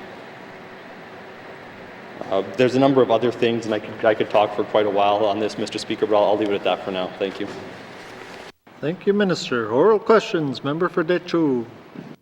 Masi, Mr. Speaker, and masi to the Minister for that answer. Can the Minister explain what supports are available for older students who have not completed high school nor have the grade level to go on to college or university but wish to do so? Masi. Thank you, Member for Decho. Minister responsible for EC&E. Thank you, Mr. Speaker. So students in the territory have access to formal JK-12 up until the age of 21. And there are schools that offer high school courses to older students as well when space is available, so not during regular hours. And there's a number of these throughout the territory, these programs. Aurora College works with students who want to pursue post-secondary or bring up their training to get into post-secondary. There's the Adult Literacy and Basic Education program. It includes 6 levels of study ranging from basic literacy to coursework at the grade 12 level. So courses in this program enable participants to learn or relearn the skills that they need to attain their educational and professional goals. College also offers the Occupations and College Access Program and the University and College Access Program, better known as OCAP and UCAP. These programs provide a combination of prerequisite and prep courses to enable students to enter Aurora College post-secondary programs. So those are a few of the things that we're doing. And of course, the college has the community learning centers in most communities, and I hope to see those in all communities someday soon. Thank you, Mr. Speaker. Thank you, Minister. Oral questions. Member for Dechu. Must see Mr. Speaker, and must see to the Minister for that. Some of my questions may be repetitive, but Mr. Speaker, there are many former students. Many have dropped out or have not attained the required grade 12 grade level, staying in our communities with no hope for a future in the workforce. How would the Minister explain the various ECE initiatives to our high school students to show how they help them improve their school success? Masi. Thank you, Member for Dechu. Minister responsible for EC&E. Thank you, Mr. Speaker, and I would not say that they have no future. I think there is a future for everyone. There's members in this assembly who dropped out of high school and went back and accomplished quite a bit with their lives. So I would never say that a student has no future. Right now, this assembly has prioritized education to the greatest degree I think we've seen in quite a while. And so there's a lot of efforts to going into assisting students right from before they enter school in their early childhood through the JK to 12 system, and then once they're out, even if they don't graduate that system, through the improvement and expansion of the Aurora College programs, through renewing our Skills for Success initiative. But it really is the entire community that needs to get behind improving educational outcomes. And so in addition to the individual programs that we do, I always try to speak with community members and let them know that we need their help as well. We can't do this alone. If kids aren't in school, they're not going to learn. It doesn't matter what we do. So we really need to ensure that the territory values education the same way that we here in the House do, and so we do that work as well. Thank you, Mr. Speaker. Thank you, Minister. Final supplementary, Member for Dechu. Must see Mr. Speaker. Mr. Speaker, can the Minister explain how the department's significant initiatives are linked to each other in order to improve student grade levels and outcomes? I'm thinking of the department's renewal strategy, the proposed changes to the Education Act, the new Skills for Success strategic framework that the department is preparing, and even the Aurora College transformation. Masi. Thank you, Member for Dechu. Minister responsible for EC&E. Thank you, Mr. Speaker. So the members asked about the biggest things that I'm undertaking, the department's undertaking this term, so I will keep my answer short, even though I could definitely talk about this for quite a while. But I want to point out that this assembly has prioritized improving student outcomes to the same level as the rest of Canada. And I just want to note that that's no small task. The Canadian education system is among the best in the world, is universally respected. So what we are tasked with doing here is ensuring that our students have the best educational outcomes in the world, essentially. And so it's not something that we take lightly, and it's not something that can be done alone. I will start with one of the biggest initiatives that we're undertaking, and that is the move towards a system of universal childcare. And there's no silver bullet for improving educational outcomes, but investments in early learning and childcare are as close as we can get to a silver bullet. And so over the coming years, along with the federal government, we're going to be making significant investments in that area. And not just opening up childcare spaces, but ensuring there is a high quality, enriched environment for youth to participate in, so that they are ready when they get into school to participate to the greatest degree, and they're not falling behind right off the bat. For the junior kindergarten to grade 12 system, we are renewing the curriculum because we need to make sure that students are prepared for the real world once they get out.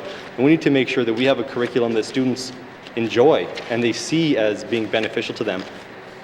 We need to get kids into school, and I think curriculum is one of the biggest ways that we can do that. The modernization of the Education Act is another major initiative. There are a number of things in there that we need to do probably sooner than later, and overall the entire modernization will probably take a little longer, but that will allow us to ensure that we have that community buy-in so that people do see the system as reflective of themselves and they want to participate in that. The Skills for Success strategy. This is a strategy that's we're about halfway through a 10-year strategy. And so we've looked at what we've done over the past number of years and what we need to do going forward. Some of the things we can continue to do, but others we know that there's been some gaps and we need to fill those gaps. For example, in small communities there are people who would like to become apprentices, but they don't have that opportunity because there's no one to apprentice under. And so we need to help provide them with those opportunities.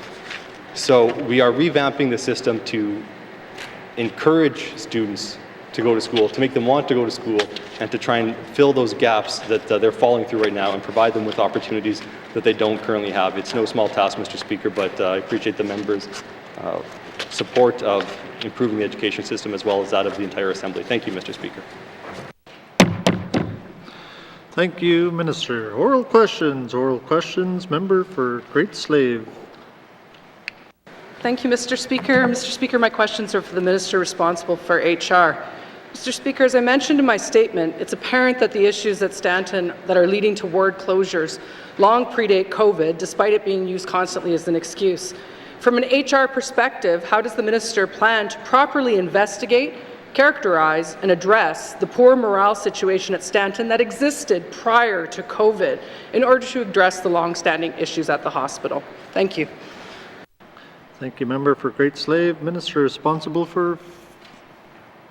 Mr. Speaker, I think that question is best directed to the Minister of Health and Social Services. Stanton recruitment is for the Minister of Health and Social Services. Thank you. Thank you. Member for Great Slave. Thank you, Mr. Speaker. Mr. Speaker, I mentioned that I'm interested from an HR perspective. HR has tools that are available to them that include workplace investigation, etc.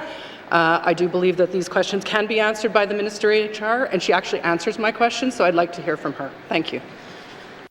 Thank you, Member for Great Slave.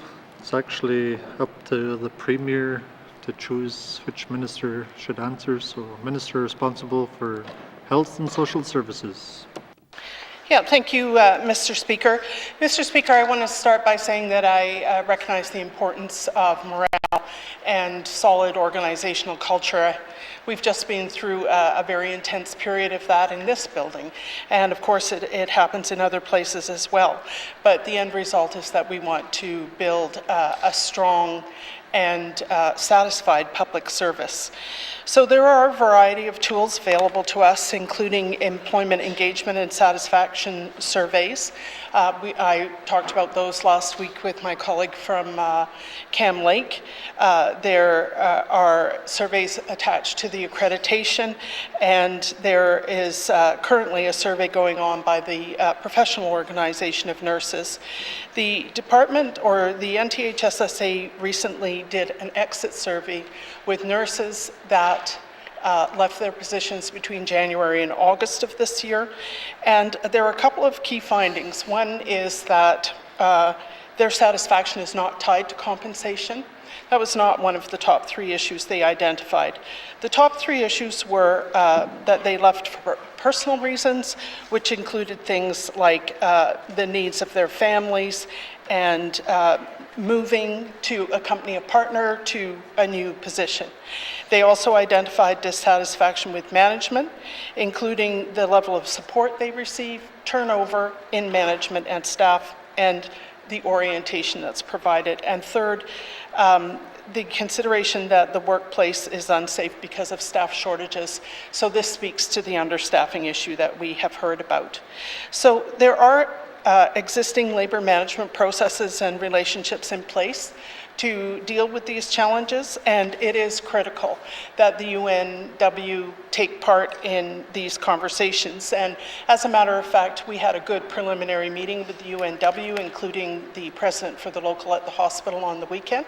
That included both myself and the minister and our senior officials. As the member for Great Slave may know, the collective agreement provides for joint consultation committees who identify and develop joint plans of action to respond to pressing issues that become morale issues, and that committee at the hospital is in place and meets regularly. Thank you. Thank you, Minister. Oral questions. Oral questions. Member for Great Slave. Thank you, Mr. Speaker. Can I have some clarification of whether or not I can go back to the Minister of Finance responsible for HR? Thank you. Thank you, member for Great Slave. We continue to go back to the Minister of Health and Social Services unless the Premier designates another minister. It's up to the Premier to delegate which minister.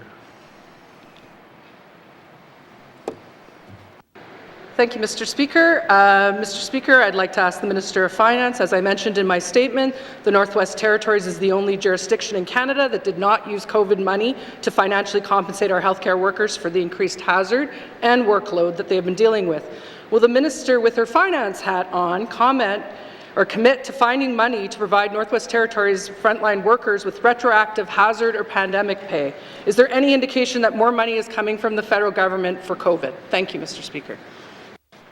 Thank you, member for Great Slave. As I mentioned, we continue to go back to the minister responsible for Health and Social Service unless the Premier delegates another minister. Minister responsible for Health and Social Services. Yeah, thank you, Mr. Speaker. Mr. Speaker, the N.W.T. Health and Social Services Authority and the Department of Finance are working together to review options through the labour market adjustment process, which would deal with some of our pressing staffing concerns among nurses. We have no indication that additional money is coming from the federal government. Thank you. Thank you, Minister. Colleagues, before I continue, I just want to remind both sides, members and cabinet, please keep your preamble short and try to keep the question short because we still have 4 people after this line of questions and the clock is running out. So, Minister responsible, or member for Great Slave. Thank you, Mr. Speaker. Mr. Speaker, I'll play this game. Will the Minister of Health like to revamp her statement from last week saying that there are no ward closures or other ward closures coming? It has been my understanding from several nurses, the union, etc., that that is not the truth. Could the Minister like to revamp that statement about further ward closures? Thank you. Health and Social Services. Yeah, thank you. I'll just start by correcting something that the member said in her statement. The obstetrics ward is open at this time, and it will remain open until December the 10th. There was obviously a group of women who were too far along in their pregnancies to be moved to another location to give birth, so the obstetrics unit is open. I met with the leadership of the hospital and the health authority yesterday. I asked that question. I was told that at the hospital there are no unit closures foreseen at this time. Thank you, Minister. Oral, final supplementary, member for Great Slave. Thank you, Mr. Speaker. Mr. Speaker, I'm confused then, because when I look in the paper, all I see are advertisements for ER and ICU nurses. So can the Minister speak to what's going to happen when those positions aren't filled and those wards have to close down? Thank you. Thank you, member for Great Slave. Minister responsible for Health and Social Services. Yeah, thank you. I'm very pleased that the member has taken note of our recruitment efforts. And those are ongoing, of course. We want to make sure that we have the full complement of staff. And as I said earlier, we are not anticipating any more closures at the hospital. We have, through a variety of people, foregoing holidays, working extra shifts, locums, and so on, we have enough staff to provide the excellent services that residents are used to. Thank you. Thank you, Minister. Oral questions. Member for N.W.T. Lakes. Thank you, Mr. Speaker. Mr. Speaker, since the Housing Corporation has assumed the responsibility of both the homeless shelter and the warming shelter in Inuvik, what short-term measures have been put in place to ensure that those who are using the warming shelter have been taken care of? Thank you, Mr. Speaker. Thank you, member for N.W.T. Lakes. Minister responsible for homelessness. Sorry. Thank you, Mr. Speaker, and I would just like to express my sympathy to the member's riding as well too with the recent fire in her community, and also thank you to all of the Inuvik fire departments, the RCMP, the Housing Corporation, and all that have attended and tried to work with this tragedy in her riding. Right now, our short-term plans, we are working with the Department of Health right now, and we have acquired a temporary shelter right now in Inuvik, and we are looking at a possible government building. We haven't finalized those agreements yet. The other thing is that we are looking at the possibilities of federal units in the community as well too, and just acknowledging that we do have market housing units that are being built for the RCMP, so I'm questioning if those units may be available to the Housing Corporation. Thank you, Mr. Speaker. Thank you, Minister. Oral questions. Member for Inuvik Twin Lakes. Thank you, Mr. Speaker. And as I mentioned in my member statement, moving our most vulnerable from empty building to empty building to empty building is not a solution. So could the minister elaborate on what are some of the longer-term plans for the Inuvik warming shelter and its residents in my community? Thank you, Mr. Speaker. Thank you, Member for Inuvik Twin Lakes. Minister responsible for homelessness. Thank you, Mr. Speaker. And as this is unfolding in the community right now, we are working with the Indigenous groups. We have just established a governance committee in the members' riding. Right now, we are just looking for a building to get started on and making sure that we could find a more long-term solution. And I will update the member as all of the information starts to come into my office. Thank you, Mr. Speaker. Sir, oral questions. Member for Inuvik Twin Lakes. Thank you, Mr. Speaker. Mr. Speaker, I've asked this question a couple of times, I think. I've emailed the minister, and it wasn't just this government, it was the last government that promised us a homelessness strategy. When are we expected to see that strategy? And I'm hoping to hear an answer and a date. Thank you, Mr. Speaker. Thank you, Member for Inuvik Twin Lakes. Minister responsible for homelessness. Mr. Speaker, during our February sitting. Thank you, Mr. Speaker.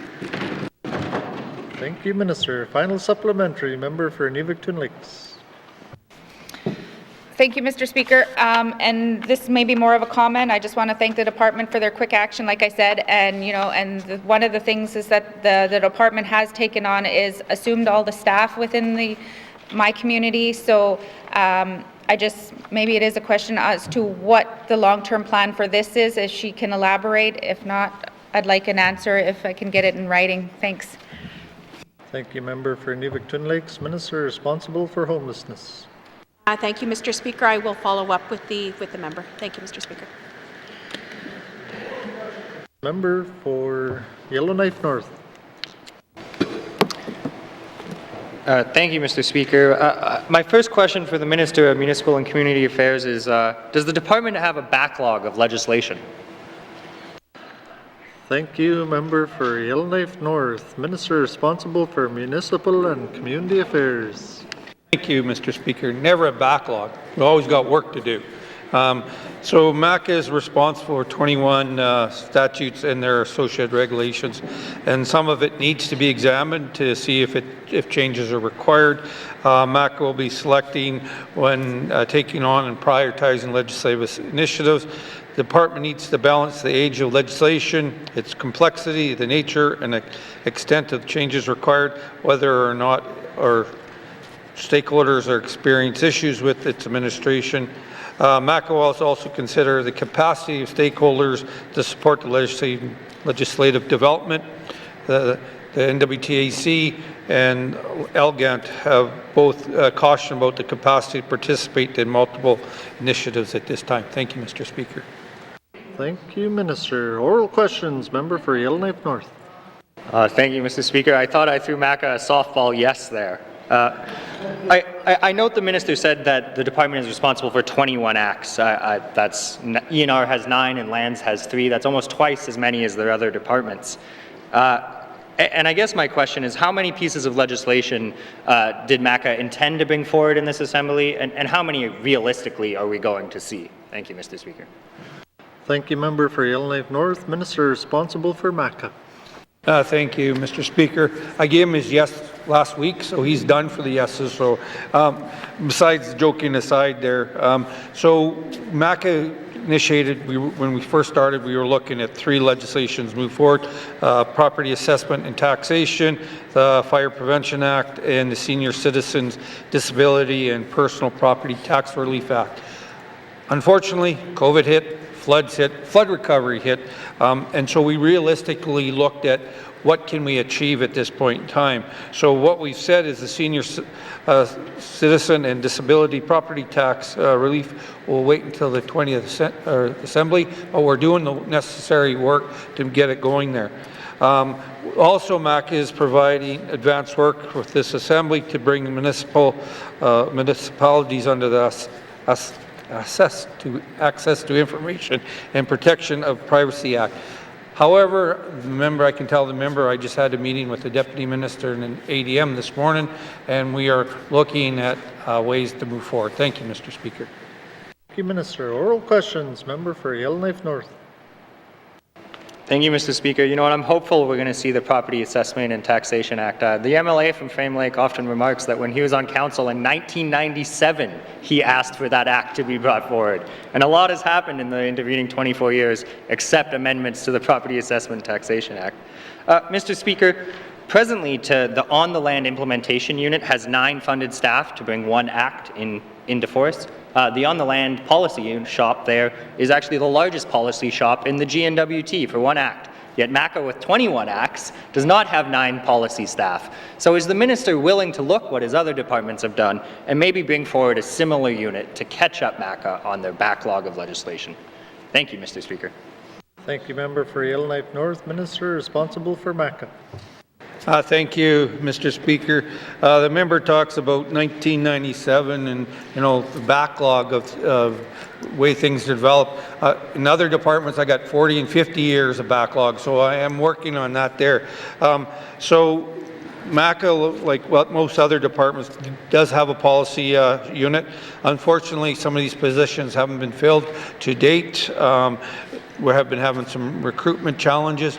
However, I can advise the member in this House here that we're looking at other alternatives and other ways of dealing with it. And like I said, I just had a meeting with the Deputy Minister and ADM on this exact issue, and we're trying to come up with a creative solution. And once we have the solution, we will reach out to committee to expand on that. Thank you, Mr. Speaker. Thank you, Minister. Final supplementary, member for Yellowknife North.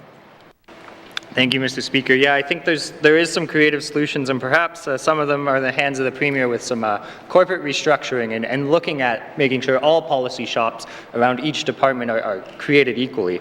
I guess my question is, in the previous Assembly, the way MACA did get some work done with the lotteries was to go out and hire a contractor. If they can't get it done in-house, sometimes they just got to hire someone to do some of this work. Is that an option that the department is exploring?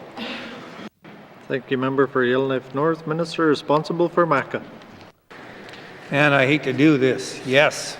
We're looking at alternative, all options available to us. And that is one of them that we have discussed this morning. So, man, the MLA for Yellowknife North has got 2 yeses out of me. So I think I'm done. I don't want to say any yeses anymore, Mr. Speaker. Thank you, Minister. Oral questions. Member for Kamloops. Thank you very much, Mr. Speaker. Mr. Speaker, I think there's one more person after me, so I'd like to request a really quick speed date with the Minister of ITI. Mr. Speaker, I'm wondering if the Minister is willing to commit to consolidating the procurement policies under one shop, and if she will also commit to a shift in focus from a service to government for procurement to service to N.W.T businesses. Thank you. Thank you, Member for Kamloops. Minister responsible for ITI.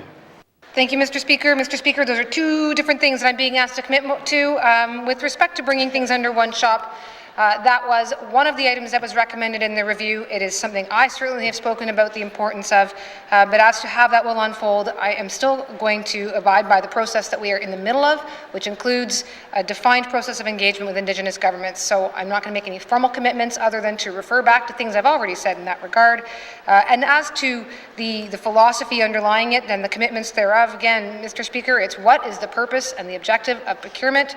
Bringing that under one shop would allow us to have a clear purpose and principles of objectives attached to procurement. So that may well come to pass, Mr. Speaker, and I hope that we all stay tuned as the process unfolds. I think the process is a good one. It's been good so far, and I'm convinced it'll be good going forward. Thank you. Thank you, Minister. Oral questions. Member for Kamloops. Thank you very much, Mr. Speaker. Mr. Speaker, I'm wondering if the minister sees this as an incremental process where we can see implementation of change as they go, or does the minister anticipate this happening in one large change at the very end once all of the consultation engagement is done, and can the minister speak to that process? Thank you. Thank you, Member for Kamloops. Minister responsible for ITI. Thank you, Mr. Speaker. Mr. Speaker, it's always been my intention and vision, and I've said this before, to make changes as we can.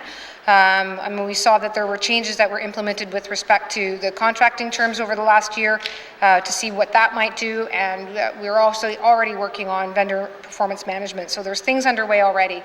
As far as what the next date for the next changes might be, my hope is that early 2022, some small things could start to be impacted. Again, I'm mindful that as this process has unfolded, a complementary process working with Indigenous governments at the Modern Treaties table and now also at the Council of Leaders around Indigenous procurement has evolved. So I want to be respectful of that. I want to be mindful of that before we make too many changes too quickly that might impact or impede on those discussions. Thank you, Mr. Speaker. Thank you, Minister. Oral questions. Member for Kamloops. Thank you very much, Mr. Speaker, and thank you to the minister for that. I'm wondering if the minister can provide some clarification on how we got here and how we intend to not get here again. Times change, needs of communities and needs of the government, needs of the people of the Northwest Territories evolve, and so does the minister see procurement as a living process, and if so, how does the minister intend to ensure that our policies and processes stay current from here on in? Thank you. Thank you, Member for Kamloops. Minister responsible for ITI. Thank you, Mr. Speaker. Mr. Speaker, that's a big question, and I'm trying to be brief, but it's an important one, and I'm happy to have a chance to speak to it very, very briefly. There needs to be a balance between being flexible and responsive and providing certainty to the business community. The business community needs to know what they're dealing with, and they're making a bid. At the same time, things do change. COVID has showed us that things do change. So it's certainly been my view in this role that we can have certainty and have clear processes, transparent processes, but also make it clear that we will make changes when we need to and when it's pointed out to us that they are required. Thank you, Mr. Speaker. Thank you, Minister. Before we continue, I think the speed date has got the interpreters in overdrive here, so just slow down a little bit and we'll get through this. Member for Kamloops. Thank you very much, Mr. Speaker. I'm trying to make sure that my colleague from Ofwi has time to ask questions. Mr. Speaker, the next commitment I'm looking for from the minister is a better evaluation and picture of the landscape of procurement so that we know that the government is being held accountable and businesses have a clear indication of what is happening with N.W.T procurement. I'm very thankful, first of all, to the Minister of Finance, actually, with her other hat on, who did produce an infographic of what procurement looks like in the Northwest Territories. But what businesses want to be able to see is more data and more data being analyzed as to how the government is actually spending public money in the Northwest Territories. And I'm wondering if the minister is willing to commit to an annual report card of the sorts. Thank you. Thank you, Member for Kamloops. Minister responsible for ITI.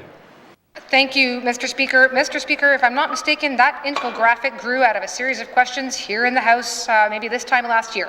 And it's certainly, I've also had positive responses to it. If we can improve it, I'm committed to doing that. So let me start by saying perhaps I'll check in with my colleague to see what gaps she sees, and we can continue to improve the report card that we have. Thank you, Mr. Speaker. Minister, oral questions. Member for Mumfui. Must say, Mr. Speaker. Thank you, Mr. Speaker. I will be questioning the Housing Minister. She had mentioned that we will be receiving 10 houses. What kind of houses are we expecting? And also, are we also going to have houses for home ownership? Must see. For Mumfui, Minister responsible for Northwest Territories Housing Corporation. Thank you, Mr. Speaker. I can provide those further details to the member. Thank you, Mr. Speaker. Thank you, Minister. Oral questions. Member for Mumfui. Also, we like to know which locations these housing are going to. We know that there's a lot of shortage of housing in the communities. They did allocate 10 houses. I'm sure it's not only from Bichako, N.W.T, YELLOWKNIFE also are in need of housing. I'd like to know the locations and also what kind of house, how big of a house are they getting? Are they getting prefab or trailers? What type of housing is it? Thank you. Member for Mumfway, Minister responsible for housing. Thank you, Mr. Speaker. And the member is correct. We have units going into the member's riding, but they're not only specific to Beshiko. They're throughout the surrounding communities as well too. But with those specific details of the size of the units, what type of units, land tenure, I will follow up with the member. Thank you, Mr. Speaker. Questions, member for Mumfway. Well, I said all the 4 communities needs housing. And we would like to know where, because the Cleacho region would like to know if they're going to be getting a house, N.W.T, N.W.T, or YELLOWKNIFE as well. And does the minister have a plan in place to increase the number of houses in Cleacho region for home ownership program? Thank you. Thank you, member for Mumfway. Minister responsible for housing. Thank you, Mr. Speaker. Right now, we have all of the single-family housing units, public housing units that are up for sale right now. We have been corresponding and working with those tenants that may be interested in acquiring home ownership for their units. And right now, specifically, we don't have any new home ownership units going into the communities. What we are building are duplexes, 4 plexes into the smaller communities. Thank you, Mr. Speaker. Thank you, Minister. Final supplementary, member for Mumfway. Thank you. Okay, I'll do it in English. Okay. Minister said that the minister said they had she has an agreement in place with Cleacho government with a working group. So can the minister update, and when was the last time they met with the Cleacho government working group? Thank you. Thank you, member for Mumfway. Minister responsible for housing. Thank you, Mr. Speaker. We are working towards a MOU with the Cleacho working group. I'm not too sure on a specific date that we have met last, but we do also have our engagements with the Indigenous groups as well, the Council of Leaders. So we actually just met with them, I want to say 2 weeks ago. But then I will follow up with the member on a specific date of when we had last met with the Cleacho solely. Thank you, Mr. Speaker. Thank you, Minister. Colleagues, our time for oral questions has expired. Written questions. Written questions. Returns to written questions. Returns to written questions. Replies to Commissioner's address. Replies to Commissioner's address. Petitions. Petitions.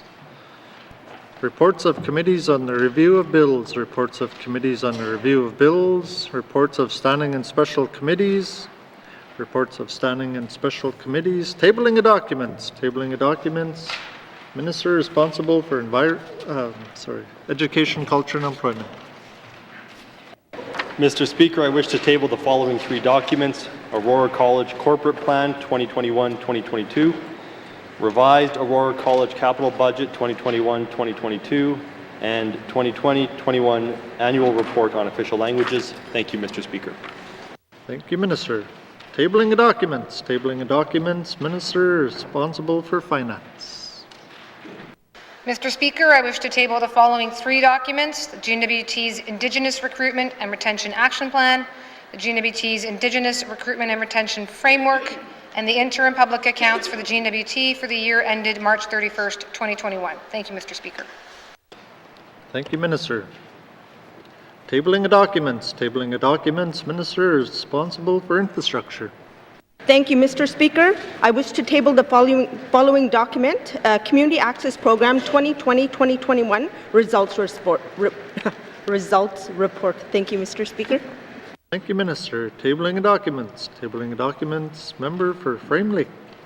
Merci, Monsieur le Président. I wish to table the following 3 documents entitled Royalties Paid to N.W.T from the Extractive Sector Transparency Measures Act Reports versus Royalties Received from the N.W.T Public Accounts 2016-2021, and redacted summaries of the meetings of the N.W.T and N.W.T and Nunavut Chamber of Mines COVID-19 Recovery Working Group 2020-2021. And last one, Mr. Speaker, observations on the redacted summaries of the meetings of the N.W.T and Nunavut, N.W.T and Nunavut Chamber of Mines COVID-19 Recovery Working Group. Thank you, Mr. Speaker. Thank you, Member for Frame Lake. Tabling of documents. Tabling of documents. Member for Thabacha. Thank you, Mr. Speaker. Mr. Speaker, I wish to table the Northwest Territories Territorial Police Service Agreement, April 1st, 2012. Thank you, Mr. Speaker. Thank you, Member for Thabacha. Tabling of documents. Tabling of documents. Colleagues, pursuant to Section 5 of the Indemnities, Allowances, and Expense Regulations of the Legislative Assembly and Executive Council Act, I wish to table the summary of members' absences for the period May 27th, 2021 to November 21st, 2021. Thank you. Tabling of documents. Tabling of documents. Notices of motion. Notices of motion. Motions. Motions. Notices of motion for the first reading of bills. Notices of motion for the first reading of bills. First reading of bills. First reading of bills. Second reading of bills. Second reading of bills. Consideration in Committee of the Whole of Bills and Other Matters. Bill 23, 24, 29, 30, 31, 32, 33, 36. Table document 137-19 brackets 2. Table document 438-19 brackets 2. Table document 439-19 brackets 2. Table document 466-19 brackets 2. By the authority given to me as Speaker by motion 1-19 brackets 2, I hereby authorize the House to sit beyond the daily hours of adjournment to consider the business before the House, with Member for Nuvik Twin Lakes in the chair.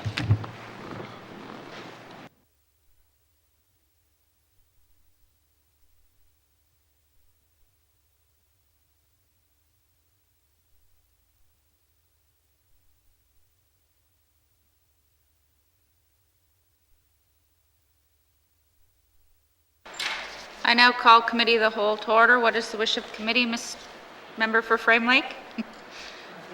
Madam Chair, committee wishes to consider table document 437-19 brackets 2, capital estimates 2022-2023 with Municipal and Community Affairs, Legislative Assembly, Justice, Northwest Territories Housing Corporation, Infrastructure, and Bill 36, an act to amend the Territorial Justice Act. Thank you, Madam Chair. Thank you. Does committee agree? Thank you, committee. We will take a short recess and begin with the first item.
I now call Committee of the Whole back to order. Committee, we have agreed to consider table document 437-19-2 capital estimates 2022-2023, and we will now return to the Department of Municipal and Community Affairs. On page 65, regional operations with information items on page 66. We have questions, comments. Oh, sorry, Minister, did you wish to bring witnesses? Thank you. Please escort the witness into the chamber.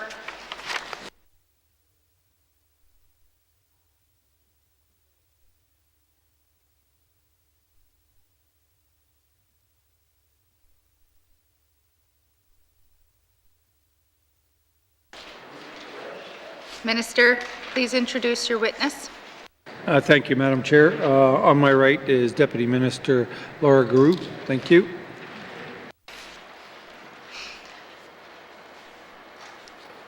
Do members have any questions, comments under the regional operations? Seeing none, Municipal and Community Affairs, Regional Operations, Infrastructure Investments, $29,150,000. Does committee agree? Thank you, members. Please return now to the departmental summary found on page 64, Municipal and Community Affairs 2022-2023 capital estimates, $29,150,000. Does committee agree?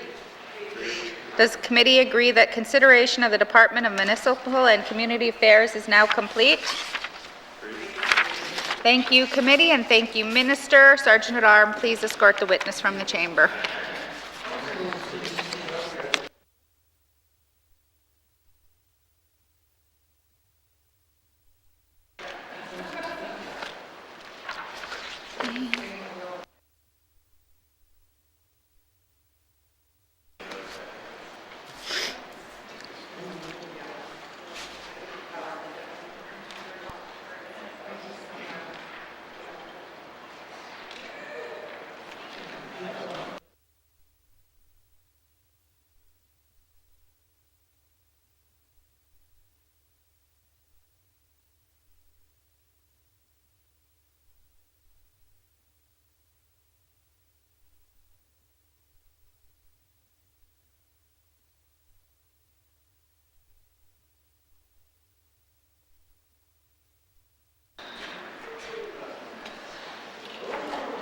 All right. Committee, we will now consider the Legislative Assembly. Does the Speaker wish to introduce his witnesses? Or will the Speaker introduce his witnesses? Thank you, Madam Chair. With me today is Tim Mercer, Clerk of the Legislative Assembly, also Brian Thagert, Sergeant at Arms. Thank you. The committee has agreed to forego general comments. Is the committee agreed to proceed to the detail contained in the table document?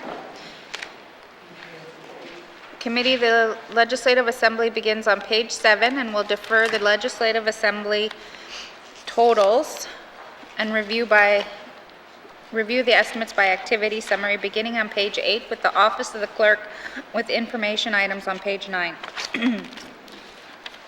Questions? Member for Great Slave. Thank you, Madam Chair. Madam Chair, I noticed that the additional funds here are for the installation of the pedestrian walkway adjacent to the incoming road to the Assembly.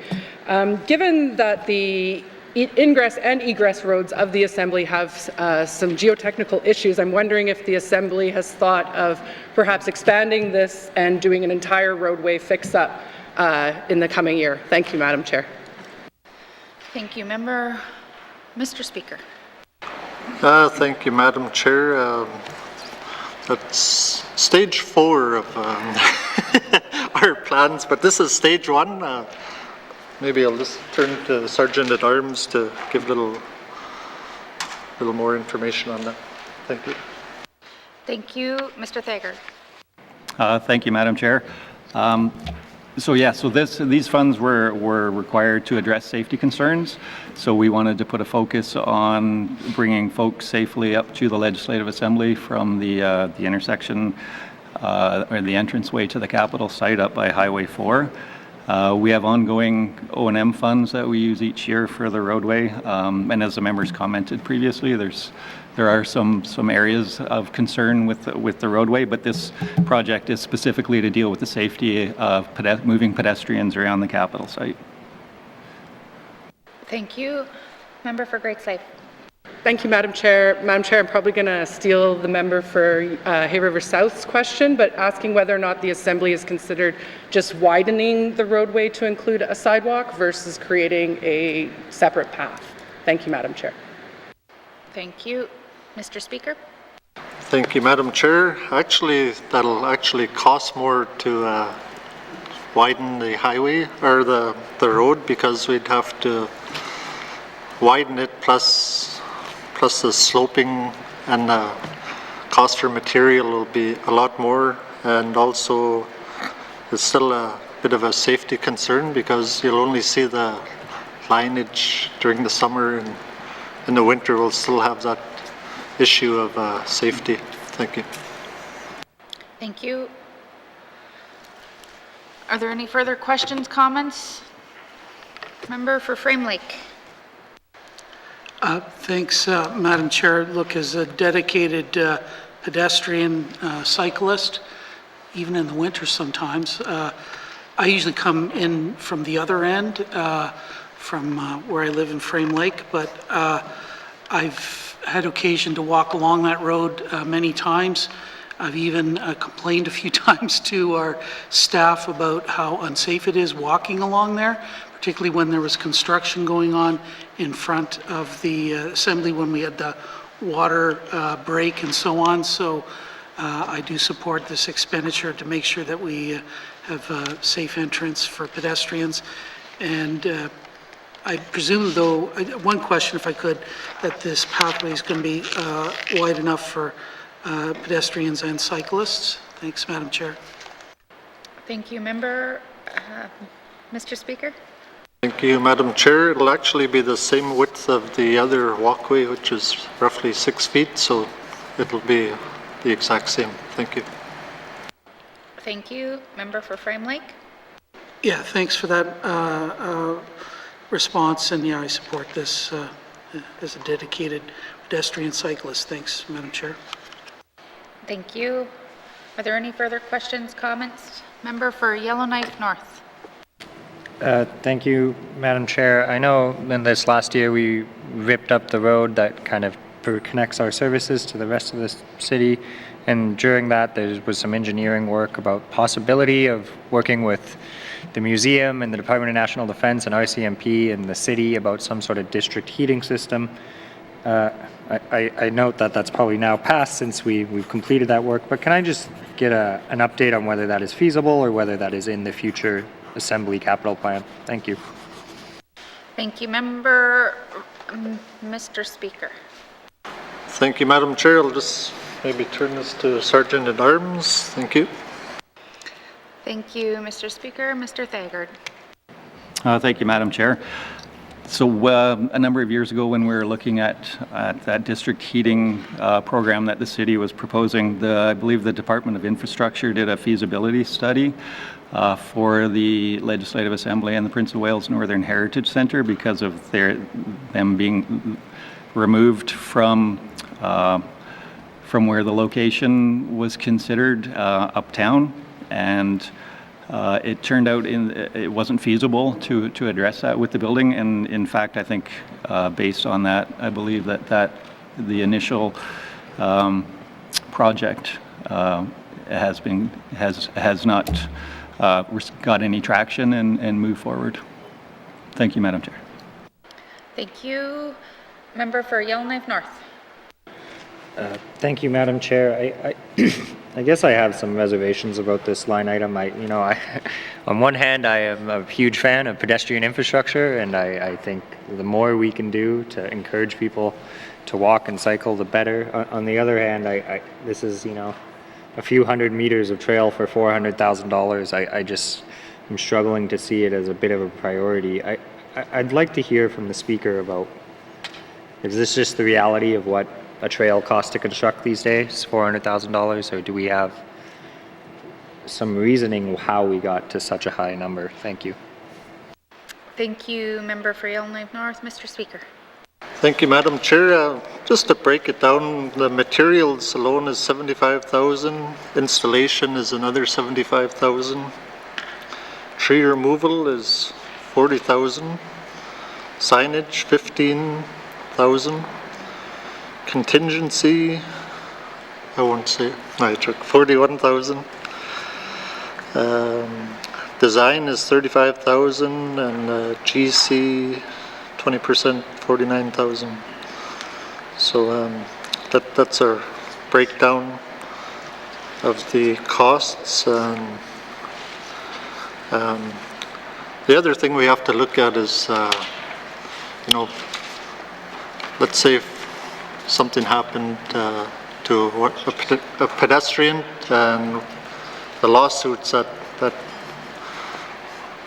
we could foresee would be probably in the same area, so that's something we're trying to limit, and so just thought I'd add that. Thank you. Thank you, Mr. Speaker. Any further questions, comments? Member for... Oh. Okay. Member for Hay River South. Thank you, Madam Chair. So if I'm to understand correctly, this project is basically is for safety reasons. Is that right? Thank you. Thank you, Mr. Speaker. Chair, that is correct. Thank you. Member for Hay River South. Thank you, Madam Chair. Yeah, I guess it is $400,000, and I would ask if there was any consideration, to using signage that says, this isn't no pedestrian, foot traffic allowed on that road, and direct them to the new or redone path there that's over to the west. Thank you, Madam Chair. Thank you, Mr. Speaker. Thank you. Maybe I'll just turn this to Sergeant at Arms. Thank you. Thank you, Mr. Thagard. Thank you, Madam Chair. Yes, we've included funds for signage to direct folks to the pathway and off the roadway. Thank you, Madam Chair. Thank you. Member for Hay River South.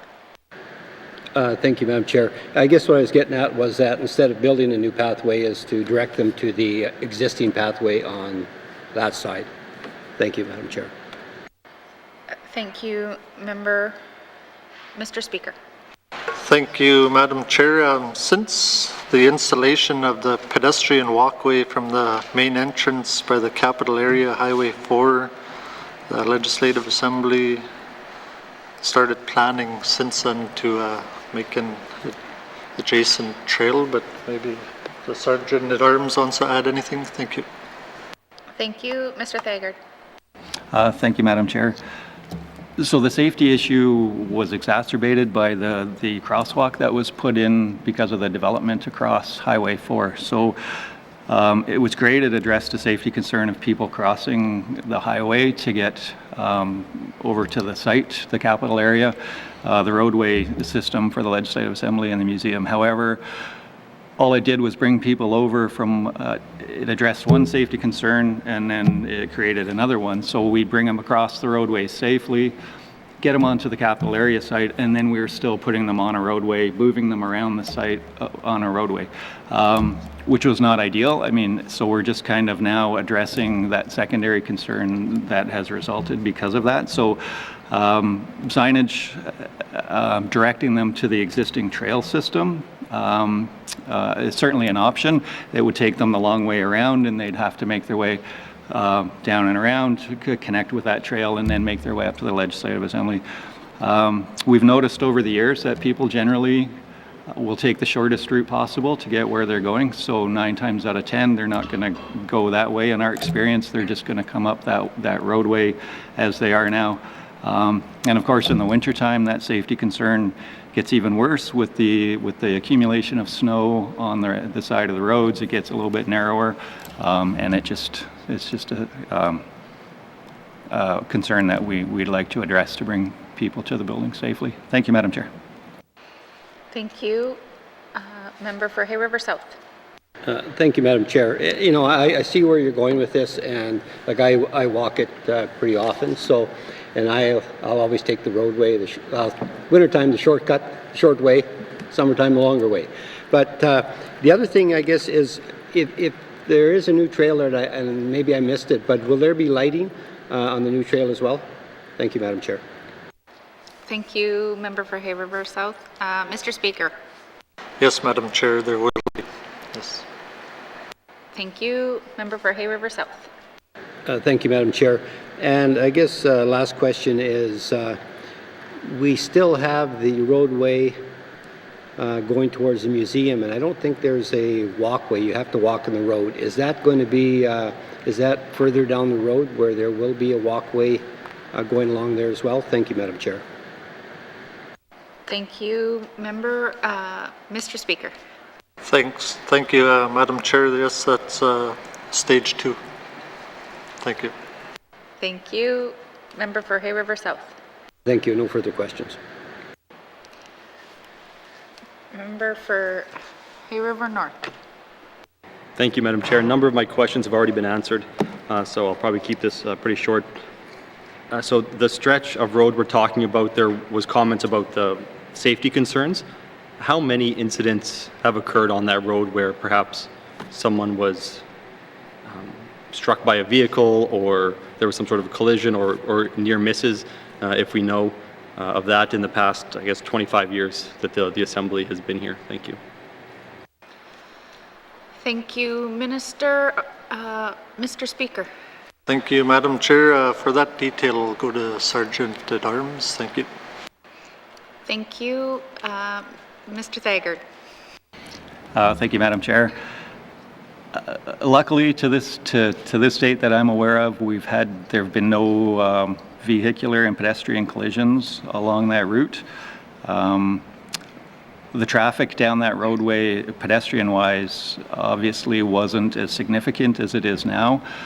So we're concerned that it's just a matter of time that something's going to happen, and we just want to address that before we get into a situation where something has happened.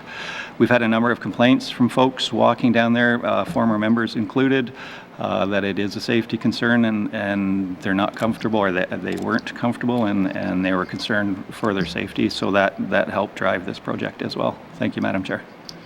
Thank you, Mr. Thagard. Member for Hay River North. Thank you. The other route that was mentioned by the other member from Hay River was from, I guess, the existing trail towards the Prince of Wales Heritage Centre. There is no walkway there either. Why was this route chosen over that route? And the reason I ask is because the Prince of Wales Northern Heritage Centre is a public building, and generally in normal times we're also open to the public here at the Assembly, but I imagine they get more visitors, more foot traffic than we get here. And I know that the Assembly is responsible for this capital area, I believe, and I wonder if that path would get more use than the path that's being proposed. Is there any information about whether or not that might be an accurate statement? Thank you. Thank you, Member. Mr. Speaker. Thank you, Madam Chair. Actually, most people that use this trail are actually doing a loop, so the whole roundabout, if you will, is used pretty much the same, but a lot of people when they're walking to work usually come either, whether it's from Highway 4 or most of us have to walk by the old tourism center. But maybe I'll just turn that to Sergeant at Arms if he has anything to add. Thank you. Thank you, Mr. Thagard. Thank you, Madam Chair. Great question. So we did look at priorities and areas of concern, and the reason I think that we went with this being Phase 1 to the Legislative Assembly is the access road from Highway 4 to the Prince of Wales Northern Heritage Centre is a two-way road, which is wider inherently than the road coming up to the Legislative Assembly. So while it is still a safety concern, it presents a little bit less of a risk scenario than the roadway leading up to the Legislative Assembly building. Thank you, Madam Chair. Thank you. Member for Hay River North. Thank you, Madam Chair. So I just did a quick sort of calculation here on Google Maps of what I think the road might, or the new path might look like, and it looks like it's probably under or somewhere around 200 meters. So we're looking at a couple $1,000s a meter. I find it difficult, I guess, to support something like this, just given that we have a lot of competing needs in the territory, and this is a very short trail to the Legislative Assembly. And I walk that street often. I've been here 6 years. I've walked it in winter, I've walked it in the summer, and I know that I'm walking on a road, and if I was really that concerned, I would walk on the path. So there is sort of a sense of personal responsibility there as well to not just walk on the road. So I'm having some trouble supporting this item here. I understand there was also a path parallel to this road that existed prior and may still exist in some fashion. I have to admit I've never seen it. So is there some sort of existing path there that perhaps could be revitalized for less of a cost? Thank you. Thank you, Member for Hay River North. Mr. Speaker. Thank you, Madam Chair. Actually, that's the route that this pathway will follow, just to save some costs and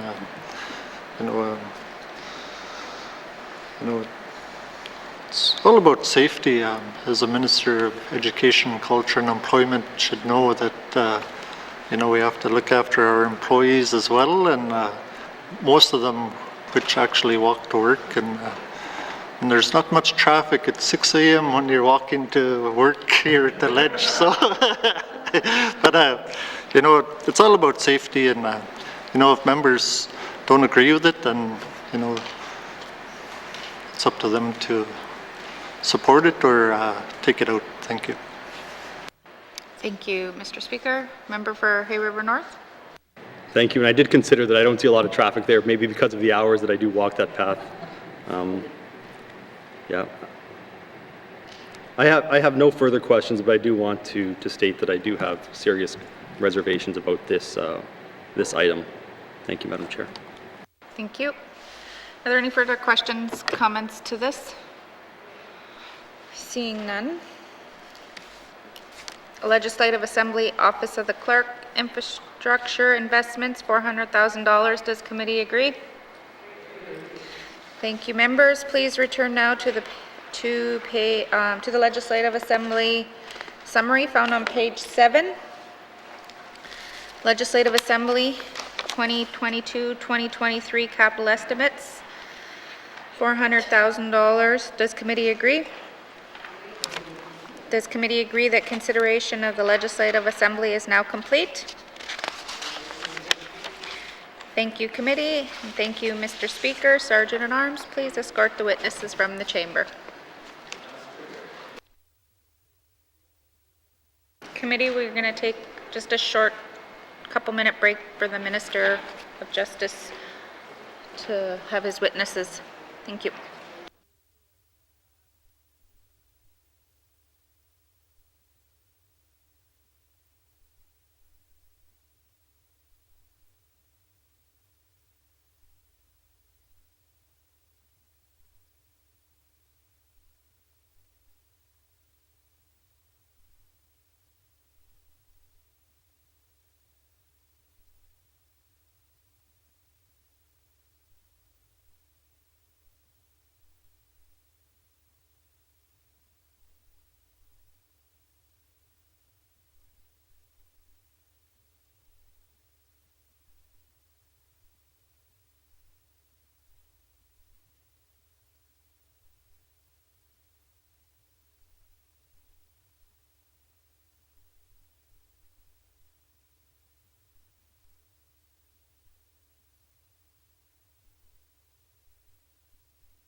All right, I'll call Committee of the Whole back to order.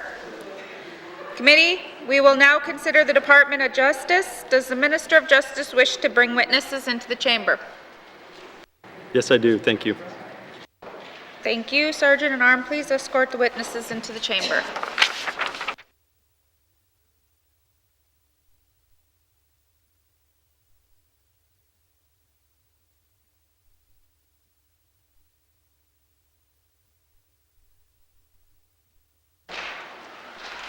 Minister, would you please introduce your witnesses? Thank you, Madam Chair. We have Ms. Charlene Doolittle, Deputy Minister, and Mr. James Bancroft, Director of Corporate Services. Thank you. Welcome. The committee has agreed to forego general comments. Has the committee agreed to proceed to the detail in the table document? Committee, the Department of Justice begins on page 55. We will defer the departmental totals and review the estimates by activity summary beginning on page 56 with corrections and information items on page 57. Questions? Member for Yellowknife North. Thank you, Madam Chair. I guess I don't have a lot of issue with what is being proposed here, but I do have some general questions about the state of our corrections infrastructure and see whether I can keep this within scope.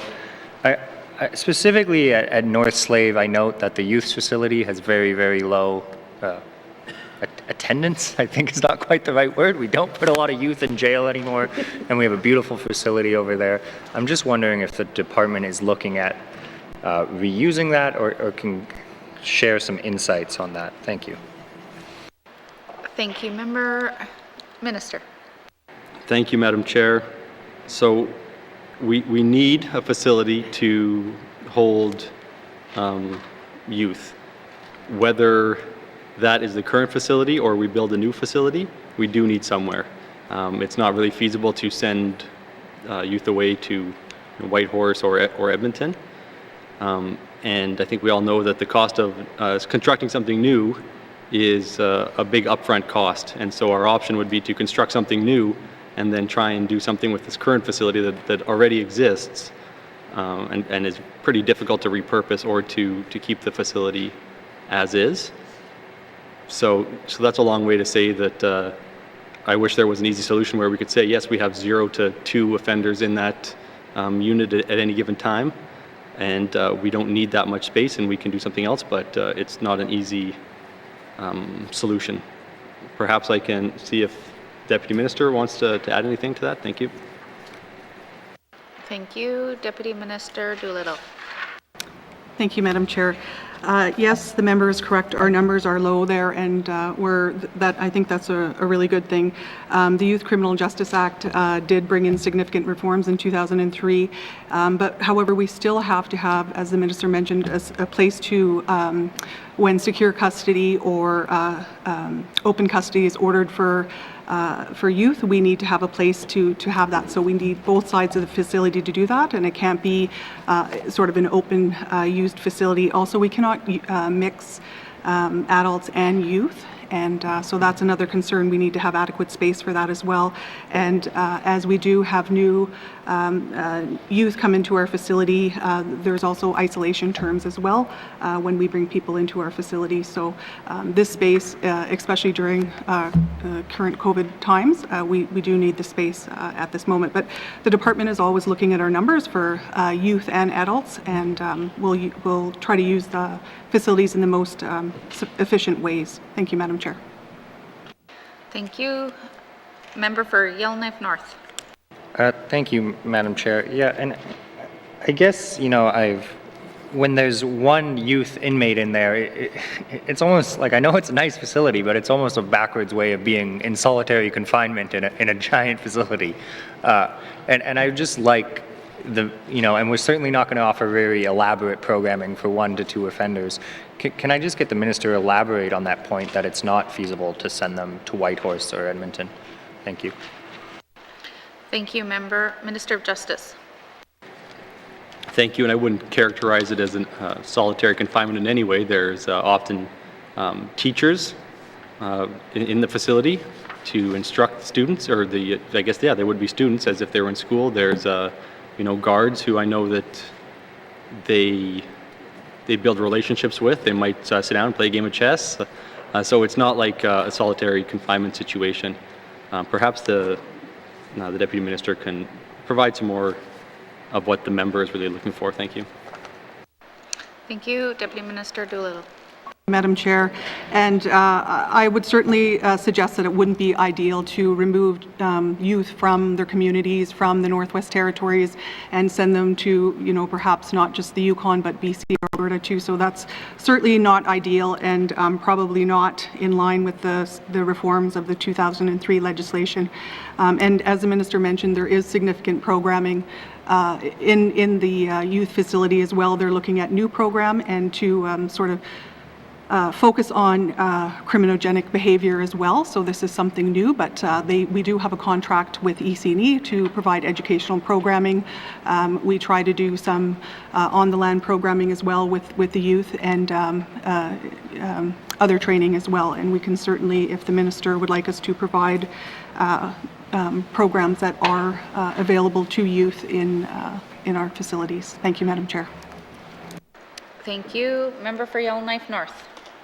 Yeah, thank you, Madam Chair. I guess perhaps I'll have some more questions during the operations budget on the programming. I want to, can the Minister give us an update of the current capacity of our correctional facilities, and whether that's in a percentage or number of spaces that are being used? I'll note, we're a very small jurisdiction, and we have 3 prisons, or 5, I guess, if you count women's and youth, depending exactly how you count the facilities. How full are they? And just some justification for having so many prisons in such a small territory. Thank you, Madam Chair. Thank you, Member. Minister of Justice. Thank you, Madam Chair. I have the updated numbers somewhere here. I can look them up.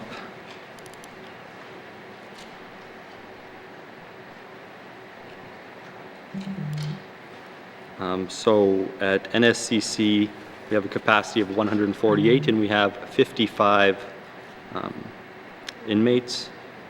SMCC capacity of 36, and we have 6 inmates. Fort Smith Correctional Center female, our capacity is 23, and we have 4 inmates, and the male facility in Fort Smith, capacity of 21, and we have 8, for a total of 73. And at NSCC, we have the youth facility, we have capacity for 25, and we have 1. So we have 74 inmates, a total capacity of 253. So very, very low capacity, which I would argue is a good thing. Thank you, Madam Chair. Thank you, Minister. Member for Yellowknife North. Thank you, Madam Chair. Yeah, I think we are all happy to see that both crime rates and incarceration have been going down in a rather predictable rate, which is why we have such low capacity in our prisons. But I guess at one point, I think we have to reevaluate, running a bunch of facilities with very low numbers, and even whether it's beneficial to inmates to have 4, members in a 23-person facility, whether it's better to have larger populations where there's an economy of scale for delivering programs. Is the department doing that work to reevaluate whether we need all of this correctional space? Thank you. Thank you, Member. Minister of Justice. Thank you, Madam Chair. So we have the female correctional facility, and we can't combine that with the male facility. We have the youth facility, and we can't combine that with the adult facility. At SMCC, we have begun the therapeutic model, which is a different type of approach to corrections, and so that is unique. And then we have the 2 other male facilities, the NSCC and the Fort Smith Correctional Center. Perhaps I can pass it to the Deputy Minister to talk about that a little more. Thank you. Thank you. Deputy Minister Doolittle. Thank you, Madam Chair. And yes, the department is watching this. Certainly since COVID started early 2020, our numbers have began to decrease, and as the Minister mentioned earlier, they have stayed quite low. However, And the department is tracking this, but I would suggest that not enough time has passed to analyze this in detail and provide any clear answers. We are reviewing this and again trying to manage our facilities in the most efficient way. We need to manage our lows as our highs. It would be unfortunate to close something and then find out, in the near future that we do need these facilities, but it is something on the department's radar. We did manage to close a pod at NSCC temporarily earlier this year, and there may be some savings, but again, these are things that are very hard to consider with the infrastructure and the other resources that are used. But there have been some cleaning done, a little bit of some maintenance issues have been addressed as well, but we do need the budget to do any sort of larger overhauls. But it is something the department is looking at. Thank you, Madam Chair. Thank you, Deputy Minister. Member for Yellowknife North. Thank you, Madam Chair. When North Slave Correctional was built, there was, I believe they call it a smudging room, but it was a room with kind of a healing circle in it. And then the Office of the Fire Marshal said that despite the architects and engineers signing off that we were not allowed to use it.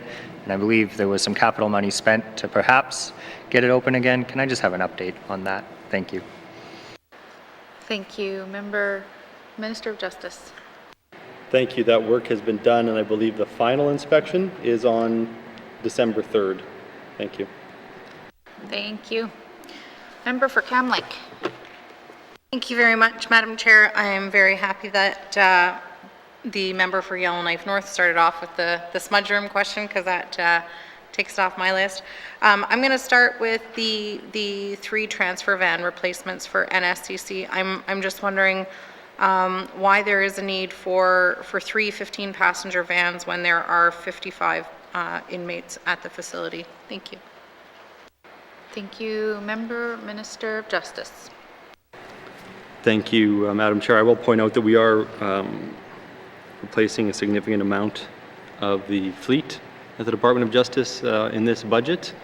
We're actually use the vehicles quite a bit longer than I think is suggested by the Department of Infrastructure, but that is because we are aware of the financial situation. I can go to Mr. Bancroft for some details on why we're replacing 3. Thank you. Thank you. Mr. Bancroft. Thank you, Madam Chair. We'll be replacing 3 transfer vans for North Slave Correctional Centre. The oldest of those units is actually from 1999. And the second oldest was from 2008, and the third oldest from 2011. Although our populations may be low, these transfer vans are required to meet a multitude of mandated operations such as court appearances and offender transports. And the need for 3 of them is because we have such a large territory, and to be able to transfer inmates from the North Slave region to the South Slave region, we always need to be able to respond to the needs of the courts and having offenders appear before them. Thank you, Madam Chair. Thank you. Member for Cam Lake. Thank you very much, Madam Chair. I guess I'm wondering if this is a straight transfer to transfer or replacement to replacement of a 15-passenger van, or if looking at the reduced number of inmates because of the new the new act, if there is a need for less vehicle and then a potential savings down the road, or if it is an actual need for that quantity of vehicle. If the minister can speak to that, please. Thank you. Minister of Justice. Thank you. Perhaps I can pass that on to the Deputy Minister. But first, I just want to comment that I'm aware that we have lower numbers right now, and I've looked into what sort of savings we can expect, if any, understanding that there's often a lot of fixed costs, and you don't save a lot if the numbers fluctuate a little bit. But this is an area where perhaps we will have some savings in the future, but as it stands, these vans presently do need to be replaced. But I can ask the Deputy Minister for some more information. Thank you. Thank you. Deputy Minister Doolittle. Thank you, Madam Chair. And while the trends are low right now with passengers, we can't predict what that will be, and we haven't had enough time to analyze that. So what was deemed necessary was the replacement of these 3 vehicles. with that capacity count. So that is what the department is doing. Thank you, Madam Chair. Thank you. Member for Cam Lake. Thank you very much, Madam Chair. I just wanted to come back to the conversation around the Youth Correctional Center and the space that exists there when we typically have, 2 or 3, thankfully, 2 or 3 youth in the facility. I'm wondering if the department has at all looked into, because there is a setup where youth can stay at the facility and then leave to go to school or have kind of a, and I'm sorry, I don't know the proper term, but where they are able to leave and come back. If the department has at all looked into a situation where youth who are have served their time are able to kind of have a transition period where they can still live at the facility, so that it almost operates as kind of a housing option for youth to kind of end the cycle while youth reestablish themselves in school or within the workforce, and be able to gain the supports of the staff at the correctional center. I know that some youth have really connected with the staff out there, and kudos to them on a job well done with the youth. But I'm wondering if that is an option that Justice has looked into. Thank you. Thank you, Minister of Justice. Thank you. I would like to hand this over to the Deputy Minister. Thank you. Thank you, Deputy Minister Doolittle. Thank you, Madam Chair. Yes, this is something that we do look at. The court does make the orders regarding the youth and the appropriate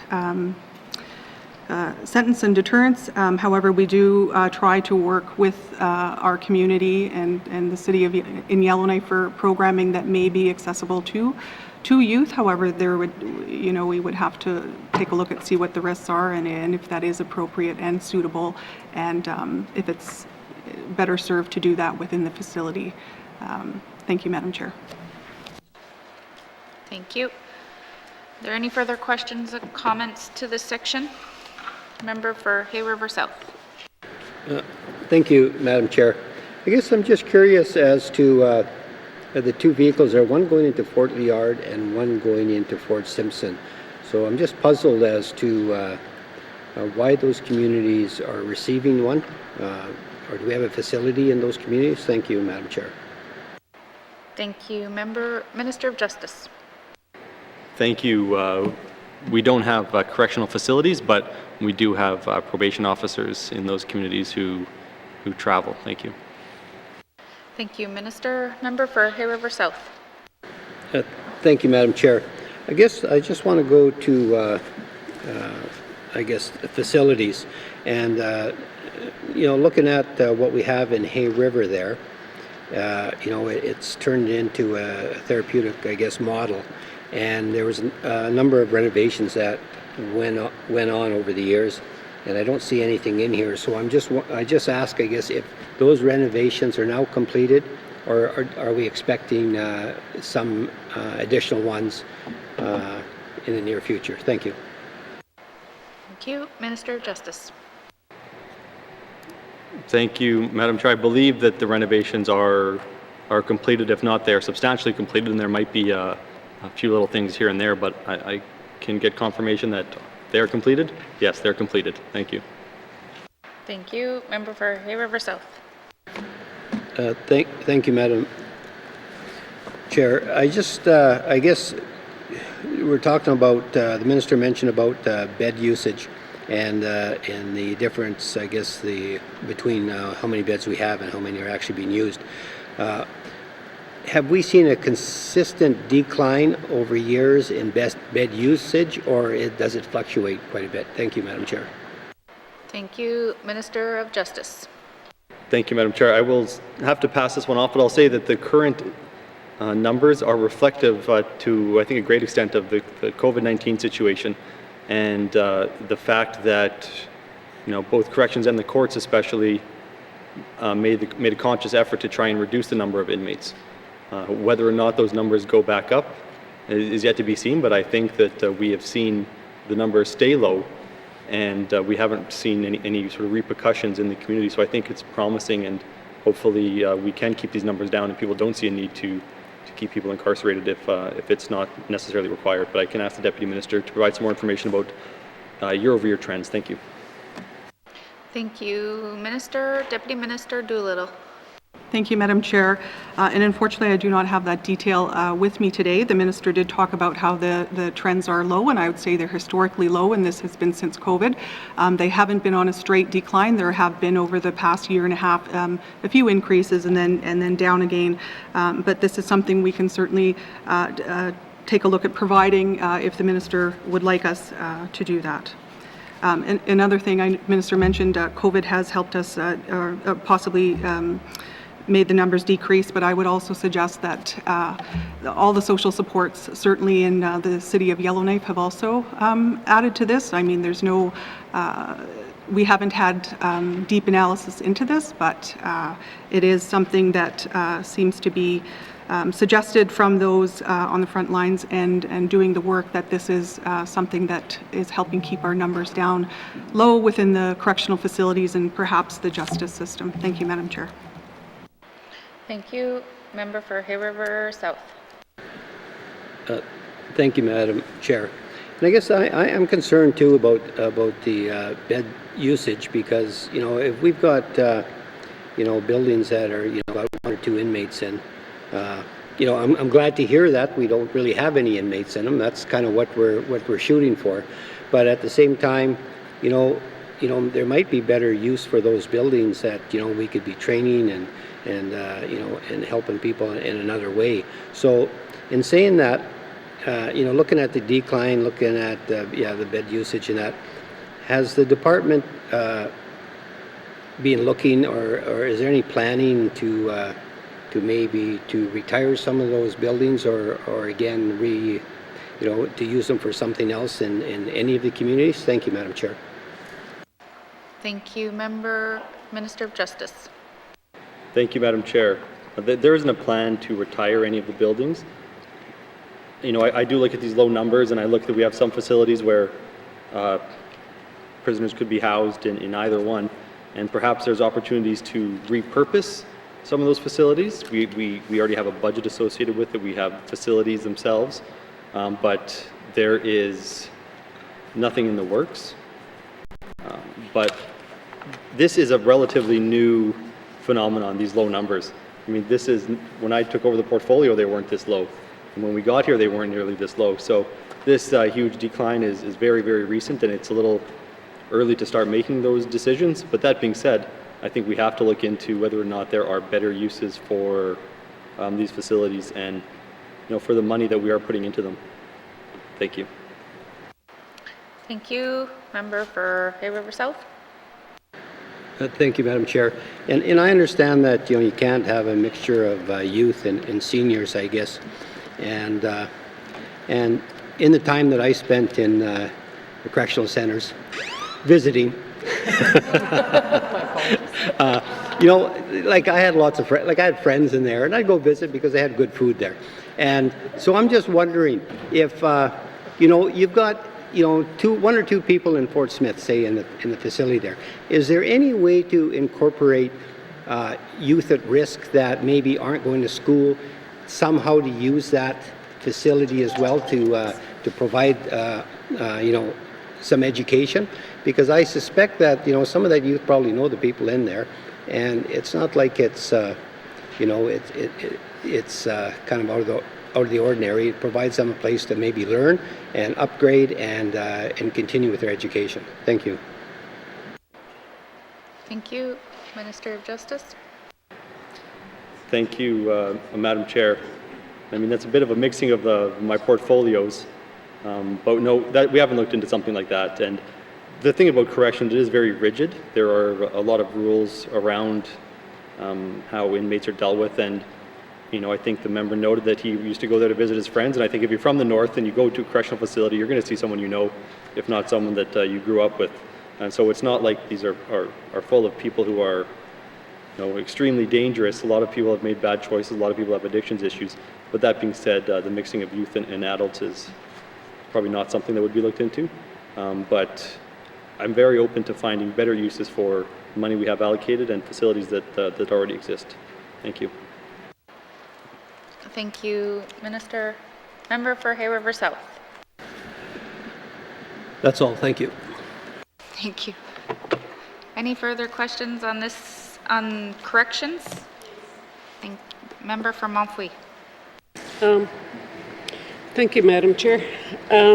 Yes, it's good to know that I would not have known that North Slave Correctional Center for Youth was not being used as much.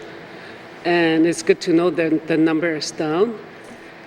And until my colleague here said it. So is there any way that we can set up a program or to work with the Indigenous government and to identify that, okay, the youth, the kids are not being sent to jail anymore. So is there any way that we can find a program where we can keep them out of there and focus more on healing, so getting them back into the society?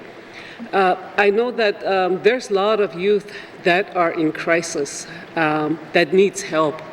So I'm just wondering what we can do with the correctional center that's not being used as often, and then maybe take that money and then put it somewhere else in the regions. Thank you. Thank you, Member. Minister of Justice. Thank you. And the issues we have are that we do need the facility, and we need it available at all times. And so it's not a reliable venue to do other things, because you never know when you're going to need it and when you're not. And the fixed costs associated with it are there regardless. So it's it's not something that really can be used in other ways. And as to the question about keeping youth out of the facility and helping them down perhaps a better path, like that's what health does, that's what ECE does, that's what housing does, that's what we really all try to do. But it's a little beyond the scope of the facility that we have for youth right now. Thank you. Thank you, Minister. Member from Montfouille. Yeah, thank you. Any further questions to the capital estimates for corrections? Seeing none. Justice, Corrections, Infrastructure Investment. Sorry, where am I here? $1,480,000. Does committee agree? Thank you, committee.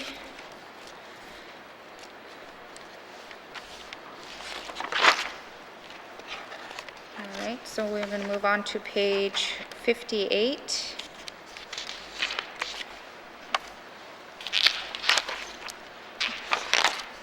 Justice, no, not 58, sorry, I think that's, yeah, sorry. There's nothing on those ones. Okay, Justice, Corrections, Infrastructure Investments.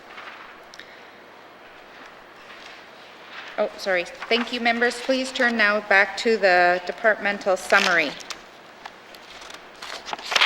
There we are. On page 55. Justice 2022-2023. Capital estimates, $1,480,000. Does committee agree? Does committee agree that consideration of the Department of Justice is now complete? Thank you, committee. Thank you, Minister. Sergeant at Arms, please escort the witnesses from the chamber.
I call Committee of the Whole back to order. Committee, we will now return to the Department of Infrastructure.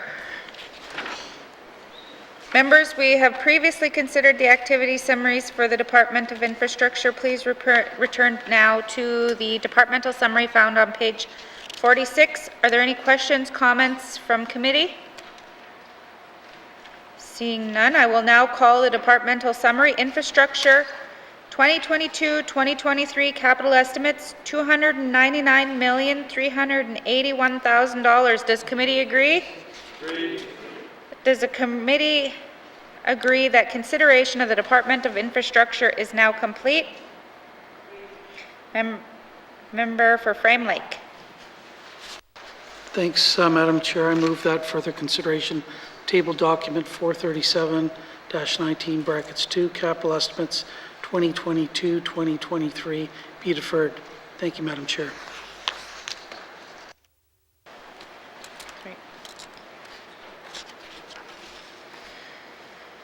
All right. So the motion is in order. To the motion. Question has been called. All those in favor? All those opposed? The motion is carried. Conclusion of consideration of table document 437-19-2 capital estimates will be deferred, or 2022-2023 has been deferred. Committee will just take a short recess and get ready to consider Bill 36, an act to amend the Territorial Court Act.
I'll now call Committee of the Whole back to order.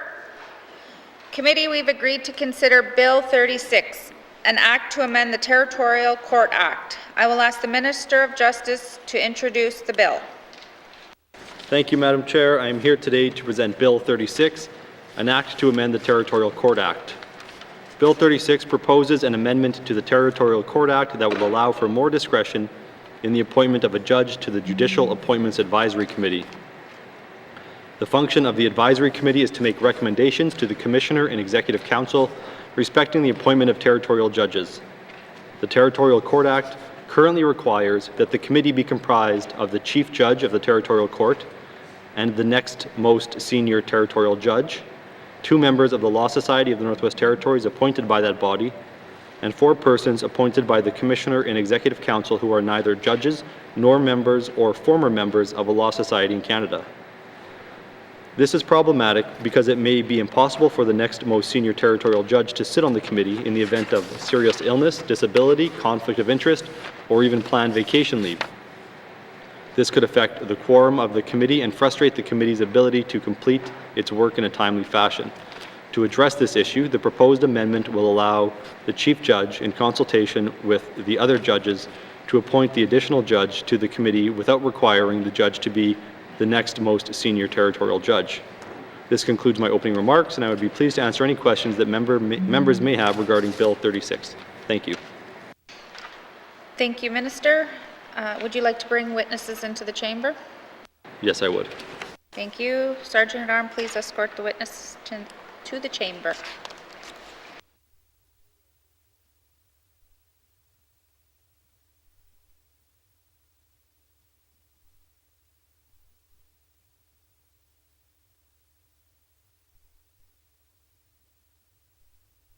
Minister of Justice, please introduce your witnesses for the record.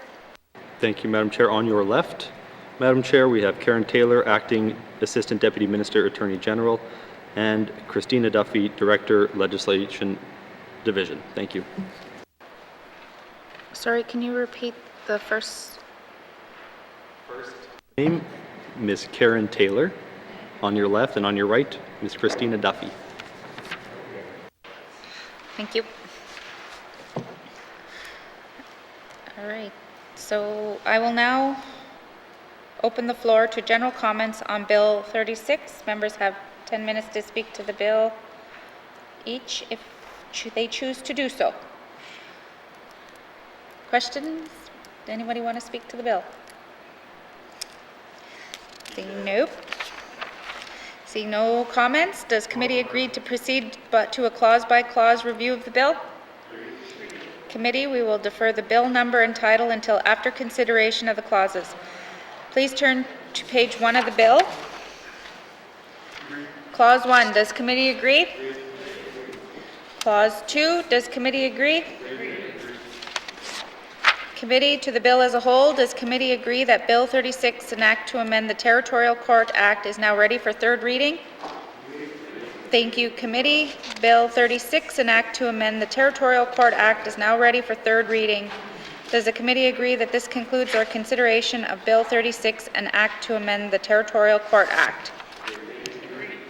Thank you, Minister, and thank you to our witnesses. Sergeant at Arms, please escort the witnesses from the chamber.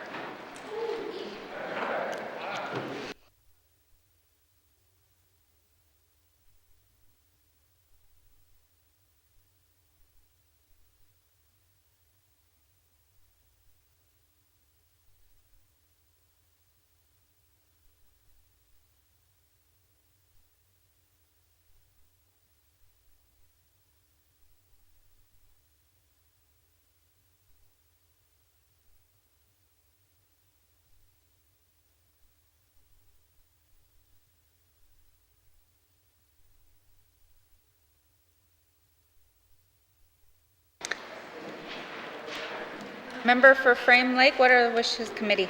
Thanks, Madam Chair. I move that the chair rise and report progress. Thank you.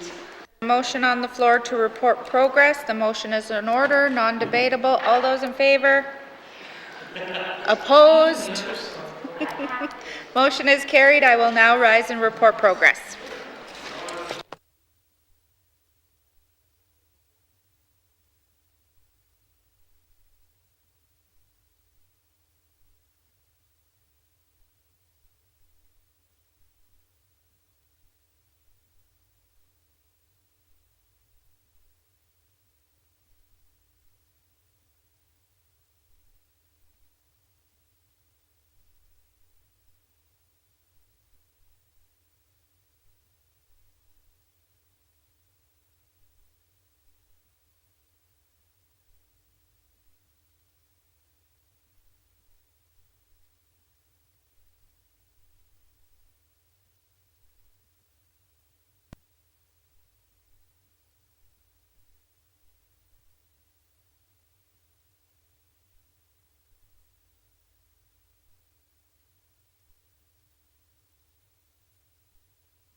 May I please have the report of Committee of the Whole, member for New-Vic-Twin Lakes. Mr. Speaker, your committee has been considering table docket 437-19-2, capital estimates 2022-2023, and Bill 36, an act to amend the Territorial Court Act. And I would like to report progress with one motion carried, and that Bill 36 is ready for third reading. And Mr. Speaker, I move that the report of the Committee of the Whole be concurred with. Thank you. Thank you, member for New-Vic-Twin Lakes. Do we have a seconder? Member for Mumphy. All those in favor? All those opposed? Motion is carried. Third reading of bills. Third reading of bills. Mr. Clerk, orders of the day. Orders of the day for Tuesday, November 30th, 2021, 1:30 p.m. Prayer, minister statements, member statements, recognition of visitors in the gallery, reports of committees on the review of bills, reports of standing and special committees, returns to oral questions. Acknowledgements, oral questions, returns to written questions, replies to commissioner's address, petitions, tabling of documents, notices of motion, motions, notices of motion for first reading of bills, second reading of bills, consideration in committee of the whole of bills and other matters, bills 23, 24, 29, 30, 31, 32, and 33, table documents 437, 438, 439, 466-19-2, committee reports 17-19-2, 18-19-2, and 19-19-2, third reading of bills, Bill 36, orders of the day. Thank you, Mr. Clerk. This House stands adjourned until Tuesday, November 30th, 2021 at 1:30 p.m.